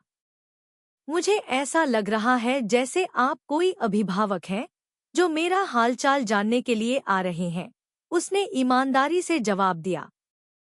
ल्यूक थोई मिया ने अपना सिर नीचे किया और उसके कान में धीरे से मुस्कुराया, तुम सही हो, मैं अब वैसे भी तुम्हारा अभिभावक हूँ। डिंग मैं चौंक गया और उसे मारा, क्या अभिभावक? मैं एक वयस्क हूँ। तो फिर अपनी बात कहने का तरीका बदलो, तुम मेरे बॉयफ्रेंड हो। उसने अपनी भौहें उठाईं। वह ठीक है। दिना मट संतुष्ट था। जब लियू शियाओ ने ल्यूक थोई मिया को देखा तो वह धीरे से चौंक गया और अपने दोस्त से कहा, मेरे रूममेट का बॉयफ्रेंड, थान हुआ में एक अच्छा छात्र। अप्रत्याशित रूप से वह इतना सुंदर है। दुनिया वास्तव में अनुचित है। मित्र ने देखा, ठंड लग रही है। लियू शियाओ ने सोचा कि डिंगमी कितनी बार फोन पर बात करता था और उसने अपना सिर हिलाया। नहीं, मैं अक्सर उसे बहुत स्नेह से फोन कॉल करते हुए देखता हूँ। कभी कभी मेरे दोस्त भी उसे चिढ़ाने से शर्मा जाते हैं। दिनमत ने ल्यूक थोई मिया का हाथ पकड़ा और लू तियू को देखते हुए आगे बढ़ गया। लियू शियाओ एक बहुत ही उदार लड़की थी और उसने पहल करते हुए कहा, हेलो, मैं डिंगमी की रूममेट हूँ। मैंने डिंगमी को पहले भी आपका जिक्र करते सुना है। पहले दिन को छोड़कर जब वह स्कूल के गेट के सामने नियंत्रण खो बैठा था, दिनमत ने शायद ही कभी अपने मामले का जिक्र करने की पहल की हो। ल्यूक थोई मिया मुस्कुराया, नमस्ते, मैं ल्यूक थोई मिया हूँ। लियू शियाओ ने मन ही मन सोचा, स्कूल बॉस का नाम भी अच्छा है। यह रेस्टोरेंट बहुत भीड़-भाड़ वाला है। 8 बज चुके हैं और अभी भी लोग लाइन में लगे हुए हैं। बस लियू शियाओ की बारी है। कुछ लोग एक साथ अंदर जाते हैं। मेज पर लियू शियाओ लू शी मिया के परिणामों के बारे में उत्सुक था। कॉलेज प्रवेश परीक्षा में आपको कितने अंक मिले? दिनमत ने अपना सिर नीचे कर लिया। यह सुनकर कि ल्यूक थोई मिया अपना स्कोर बताने के लिए पर्याप्त विनम्र नहीं थे। लू यू ट्यू की आंखें चौड़ी हो गईं। वह खुद को रोक नहीं पाए और बोले, अरे, इतना ऊंचा, निश्चित रूप से मानव नहीं। ल्यूक थोई मिया मुस्कुराए और प्रत्येक व्यक्ति के लिए पानी डाला, बुरा नहीं है। लियू शियाओ को लगा कि वह अच्छे छात्रों की दुनिया को अच्छी तरह से नहीं समझ पाया है। उसने डिंगमी को देखा और मुस्कुराया, डिंगमी को कितने अंक मिले? हमने उनसे कई बार पूछा लेकिन उन्होंने कहा कि हमारा स्कूल खराब नहीं है, टॉप 50 में है, इसलिए हमारे अंक ऊंचे होंगे। इस बारे में बोलते हुए उन्होंने अचानक कहा, यह सही नहीं है। दीनमात ने बीजिंग विश्वविद्यालय में आवेदन क्यों नहीं किया? डिंगमी के हाव भाव थोड़े बदल गए। लू शी मिया ने टेबल के नीचे उसका हाथ पकड़ा और उसे सहलाया। उसने यह नहीं बताया कि डिंगमी को कितने अंक मिले, लेकिन सिर्फ इतना कहा, डिंगमी को अंग्रेजी में सबसे ज्यादा अंक मिले। इससे कोई फर्क नहीं पड़ता कि हम एक ही शहर में हैं या नहीं। जब मेरे पास समय होगा, मैं यहाँ आऊँगा। सब एक ही बात है। ईश्वर। पूरा स्कोर अंग्रेजी में। दिन्ह तियो मत, आप बहुत अच्छे हैं। दीन्ह माट दंग रह गई। अचानक उसे डु मिन्हवी याद आ गई। केवल वह और ल्यूक थोई मियाँ उसे दीन्ह टियू माट कहकर बुलाते थे। शायद इस खास तरीके से पुकारने की वजह से दीन्ह माट लू टियू के थोड़ा करीब महसूस करती थी। मुस्कुराई और बोली, यह सामान्य है। लियू शियाओ ने दीन्ह मैट के गालों पर पड़े डिंपल को देखा और अपनी भौहें उठाईं। आपकी मुस्कान बहुत सुंदर है। आपको और अधिक मुस्कुराना चाहिए। दीन्ह मत। तुरंत ही उसे ऊपर से एक नज़र घूरती हुई महसूस हुई। दीन्ह मत ने चुपके से आह भरी, यह जानते हुए कि वह उसे यहाँ नहीं लाएगी। जब वे होटल लौटे तो दोनों बारी बारी से बाथरूम गए। ल्यूक थोई मियाँ बिस्तर पर बैठ गया, आलस से अपने पैर फैलाए और उसे अपनी बाहों में खींच लिया। डिंगमी उसकी गोद में बैठी, आज्ञाकारी ढंग से उसकी शिक्षाएं सुन रही थी। लू शी मियाँ को मनोवैज्ञानिक की सलाह याद आ गई। डिंगमी उदास रहने की प्रवृत्ति रखती थी और उसे प्रोत्साहन और मार्गदर्शन की आवश्यकता थी। उसने उसके बालों को सहलाया। डिंगमी। दिन्ह मट ने अपना सिर उठाकर उसकी ओर देखा। ल्यूक थोई मियाँ ने उसके होठों को चूमा और उसकी आंखों में गहराई से देखा। तुम बहुत बढ़िया हो। उन चीजों की वजह से खुद को नकारना मत। खुद को बंद मत करो। तुम जो भी चाहो, अब से तुम फिर से शुरू कर सकती हो। मैं तुम्हारे साथ रहूंगा। तारा। दिनमत ने आश्चर्य से उसकी आंखों में देखा और काफी देर के बाद ही वह उन काली काली पुतलियों में छोटी सी परछाई को स्पष्ट रूप से देख सका। उसने उसकी गर्दन को गले लगा लिया। उसकी आंखें आंसुओं से चमक रही थी। फुसफुसाते हुए, लू शी मियाँ, मैं अभी भी वास्तव में अनिच्छुक महसूस करती हूँ। लू शी मियाँ ने उसकी आंखों को चूमने के लिए अपना सिर नीचे किया। उसकी आवाज संयमित थी। मुझे पता है। चलो इसे धीरे करते हैं। ठीक है। उम्मा। दीन्ह मत ने सहमति में सिर हिलाया। उन दोनों ने और भी जोश से चुमा। दीन्ह मत महसूस कर सकती थी कि उसकी कमर पर हाथ कितना कसा हुआ था। भयंकर चुंबन ने दिन्ह मैट को चकित कर दिया और उसे नहीं पता था कि वह कहाँ है। वह उसे बिस्तर पर धकेलना चाहती थी, लेकिन जैसे ही उसने उसकी गर्म, दृढ़ छाती को छुआ, उसने उसे पकड़ लिया और उसे नीचे दबाने के लिए पलट दिया। दिन्ह मैट की स्कर्ट उसकी जांघों तक सरक गई थी। उसकी छोटी गोरी टांगे उसके नीचे दबी हुई थी। ल्यूक थोई मियाँ ने एक त्वरित नज़र डालने के लिए अपना सिर नीचे किया। उसकी सांसें भारी हो गईं। जल्दी से उसके चेहरे की ओर मुड़ गया। दिन्ह मत के गाल लाल हो गए थे। उसने उसकी गर्दन को गले लगाया, अपना सिर उठाया और उसे चूमा। ल्यूक थोई मियाँ ने बिना जाने उसकी कमर को सहलाया। दिन्ह मत ने स्वप्न में सोचा, क्या उसकी कमर ऐसी ही है? यह तब तक नहीं था जब तक कि उसका हाथ अचानक उसकी छाती को ढक नहीं गया। यह पहली बार था जब उसने उसे वहां छुआ था। डिंगमी उसकी सांसों को भारी होते हुए महसूस कर सकती थी और उसके संयम और धैर्य को भी महसूस कर सकती थी। लंबे समय के बाद लू शी मियाँ ने अपने कपड़े ठीक किए, उन दोनों के ऊपर कंबल खींचा, उसे पीछे से गले लगाया और उसके कान में गहरी सांस ली। डिंगमी अभी भी अपनी ताकत वापस नहीं पा सकी थी, लेकिन वह वास्तव में एक बात जानना चाहती थी। ल्यूक थोई मियाँ, काफी नरम है ना? ल्यूक थोई मियाँ ने अपनी आंखें ढक लीं। बहुत नरम नहीं, लेकिन बहुत नरम, कल्पना से कहीं अधिक अद्भुत, उतना बुरा नहीं जितना वह और दो मिन्हवी कभी कभी कहा करते थे। दिन्ह मत, चुप रहो। उसकी आवाज धीमी और चेतावनी भरी थी। कुछ सेकंड बाद उसका धैर्य जवाब दे गया। डिंगमी, क्या तुम इतनी जोर से सांस लेना बंद कर सकती हो? दिन्ह मट के साथ बहुत अन्याय हुआ। क्या मैं भी गलत तरीके से सांस ले रहा था? भूल जाओ। लू शिमिया ने उसे जाने दिया, उठकर बाथरूम में चली गई। वह उठ गया, डिंगमी भी उठ गई। वहां एक अचंभे में बैठी रही, जब तक कि बाथरूम से बहते पानी की आवाज नहीं आई।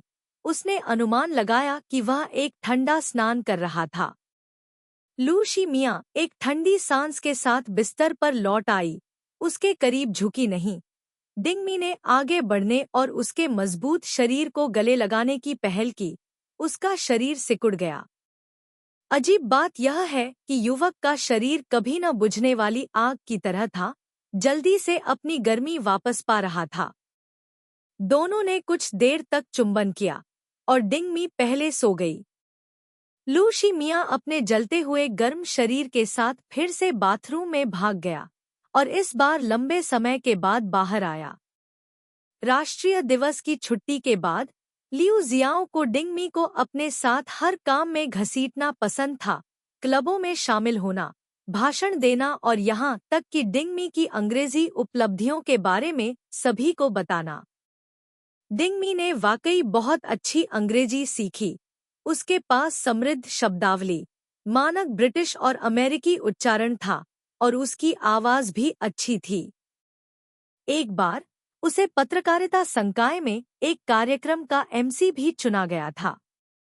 बाद में उसके वरिष्ठ बुई दीच ने उसे एक वृत्तचित्र डब करने के लिए कहा और फिर उसने फिल्मांकन में भाग लिया। डिंगमी ने धीरे धीरे इस व्यस्तता में आनंद पाया, अंधेरे से बाहर कदम बढ़ाते हुए।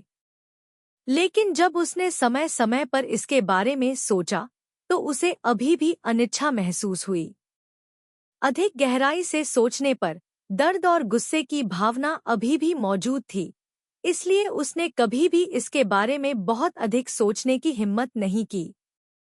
सर्दियों की छुट्टी के दौरान डिंगमी घर नहीं लौटी, केवल कुछ बार टियो बान से मिलने के लिए किंडरगार्टन गई और 2 बार चू थान से मिली। चू थान उसे वापस बुलाना चाहता था ताकि वे साथ में टेट मना सकें। वे एक नए घर में चले गए थे, लेकिन दीनेमत ने मना कर दिया। 2 मिनवी भी लौट आए थे। कुछ लोगों ने इकट्ठा होने का समय तय किया। दीनेमत ने उससे पूछा, क्या दूर से प्यार करना मुश्किल है? 2 मिनवी ने आह भरते हुए कहा, आप क्या कहते हैं? यह दयनीय होना चाहिए। इसकी तुलना में उसकी और लू शिमिया की स्थिति बहुत बेहतर थी।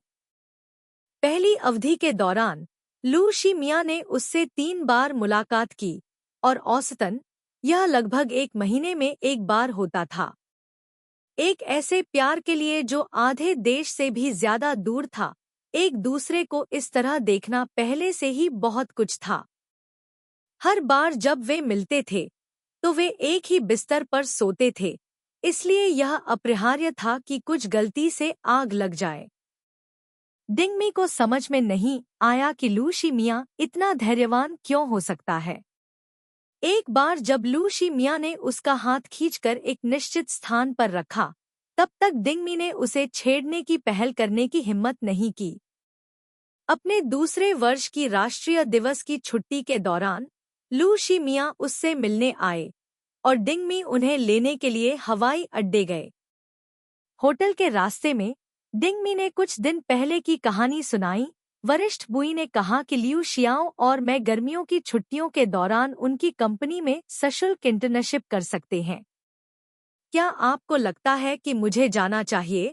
लू शिमिया की अभिव्यक्ति थोड़ी अजीब थी। उनकी याददाश्त बहुत अच्छी थी। पहली बार जब डिंगमी ने उल्लेख किया कि वरिष्ठ पिछले दिसंबर में थे, उन्होंने इसका ज्यादा उल्लेख नहीं किया, लेकिन किसी कारण से उन्हें वह वरिष्ठ पसंद नहीं आया। मत जाओ। अगर आप इंटर्नशिप करना चाहते हैं तो मैं वापस आने पर आपके लिए एक समान कंपनी ढूंढूंगा। दिनमट एक क्षण के लिए झिझका, लेकिन फिर भी उसने उसकी बात सुनने का निश्चय किया। ठीक है, मैं तुम्हारी बात सुनूंगा। ल्यूक थोई मिया ने उसकी ओर देखा, अपनी आंखें सिकोड़ते हुए। क्या तुम सचमुच अनिच्छुक हो? दिनमत ने अपना सिर हिलाया। नहीं, वह गर्मी की छुट्टियों में उससे दूर नहीं रहना चाहती थी, इसलिए वह चिंतित थी। ठीक है, आज रात सीनियर बुई सभी को डिनर पर आमंत्रित करने जा रहे हैं। हम सभी पिछले क्लब के सदस्य हैं। हम अपने परिवार के सदस्यों को भी साथ ला सकते हैं।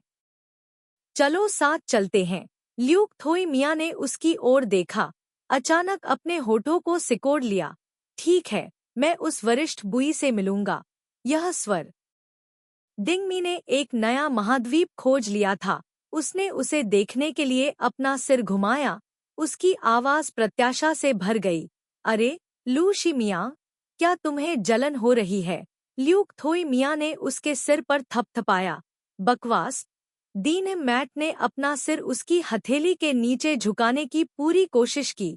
वह उसके हाव भाव को स्पष्ट रूप से देखना चाहती थी, लेकिन वह चेहरा सुंदर से अधिक कुछ नहीं था। उस रात वे दोनों समय पर रेस्तरां में पहुंच गए।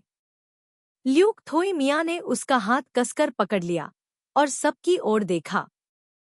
बीच में बैठा लंबा आदमी, जो चश्मा पहने हुए था, लगभग 22 या 23 साल का था, कुछ लोगों से घिरा हुआ था। एक छात्रा ने पूछा, वरिष्ठ, क्या आज कुछ अजीब नहीं लग रहा है? वह व्यक्ति अवश्य ही बुई दीच होगा। उसका रूप सचमुच लड़कियों को आकर्षित करता है। डिंगमी अपने परिवार को लेकर आया। सभी लोग उत्साह से दीन मैट की ओर देख रहे थे। उनकी नजरें ल्यूक थोई मिया पर टिकी थी। बुई दीच ने उसे देखा और धीरे से मुस्कुराया। ल्यूक थोई मिया, मैंने तुम्हारे बारे में पहले भी सुना है। ल्यूक थोई मिया ने हल्के से मुस्कुराते हुए कहा, मैंने भी दीन मैट को कई बार सीनियर बुई का जिक्र करते सुना है, लेकिन मैं अभी भी उनका नाम नहीं जानता। बुई दीच। बैठने के बाद दीन मैट ने ल्यूक थोई मिया की आस्तीन खींची और शिकायत की, वास्तव में मेरे और वरिष्ठ बुई के बीच कुछ भी नहीं है। मुझे गलत तरीके से मत आकिए। अभी अभी उसे बारूद की गंध आ रही थी। ल्यूक थोई मिया को बेशक उस पर शक नहीं हुआ, बस उसे यह पसंद नहीं था कि दूसरे लोग उसे देखें। इस एहसास ने उसे बहुत असहज कर दिया। दिनह मत, लंबी दूरी का प्यार बहुत दर्दनाक होगा, किसी ने पूछा। दिनह मत ने अपना सिर हिलाया, अभी भी अच्छा है। आप लोग महीने में कितनी बार एक दूसरे से मिलते हैं? एक बार। ओह। सूखे का मिलन वर्षा से हुआ। वहां पुरुष छात्र मजाक कर रहे हैं। डिंगमी शर्मा गई। बुई दीच ने हल्के से मुस्कुराया। ल्यूक थोई मिया को देखा, फिर डिंग मिया की तरफ देखा। मजाक करते हुए, डिंग मिया का पीछा करने वाले बहुत से लोग हैं। ल्यूक थोई मिया, तुम्हें सावधान रहना होगा। ल्यूक थोई मिया ने अपने होठों को सिकोड़ते हुए दिनह मट का हाथ दबाया। बेशक, लेकिन कोई भी उसका पीछा नहीं कर सकता। दीनह मत ने उसे देखा।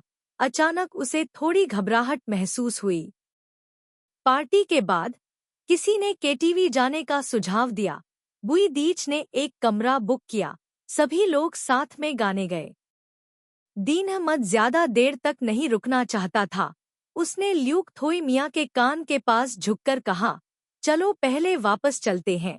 ल्यूक थोई मिया इत्मीनान से सोफे पर झुकी, अपनी उंगलियों से खेलते हुए। ल्यूक थोई मिया ने कुछ शराब पी।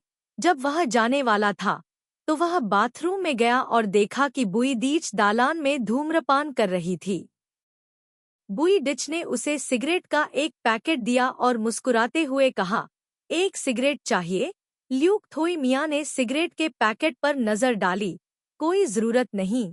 दीनह मत को सिगरेट की गंध पसंद नहीं है।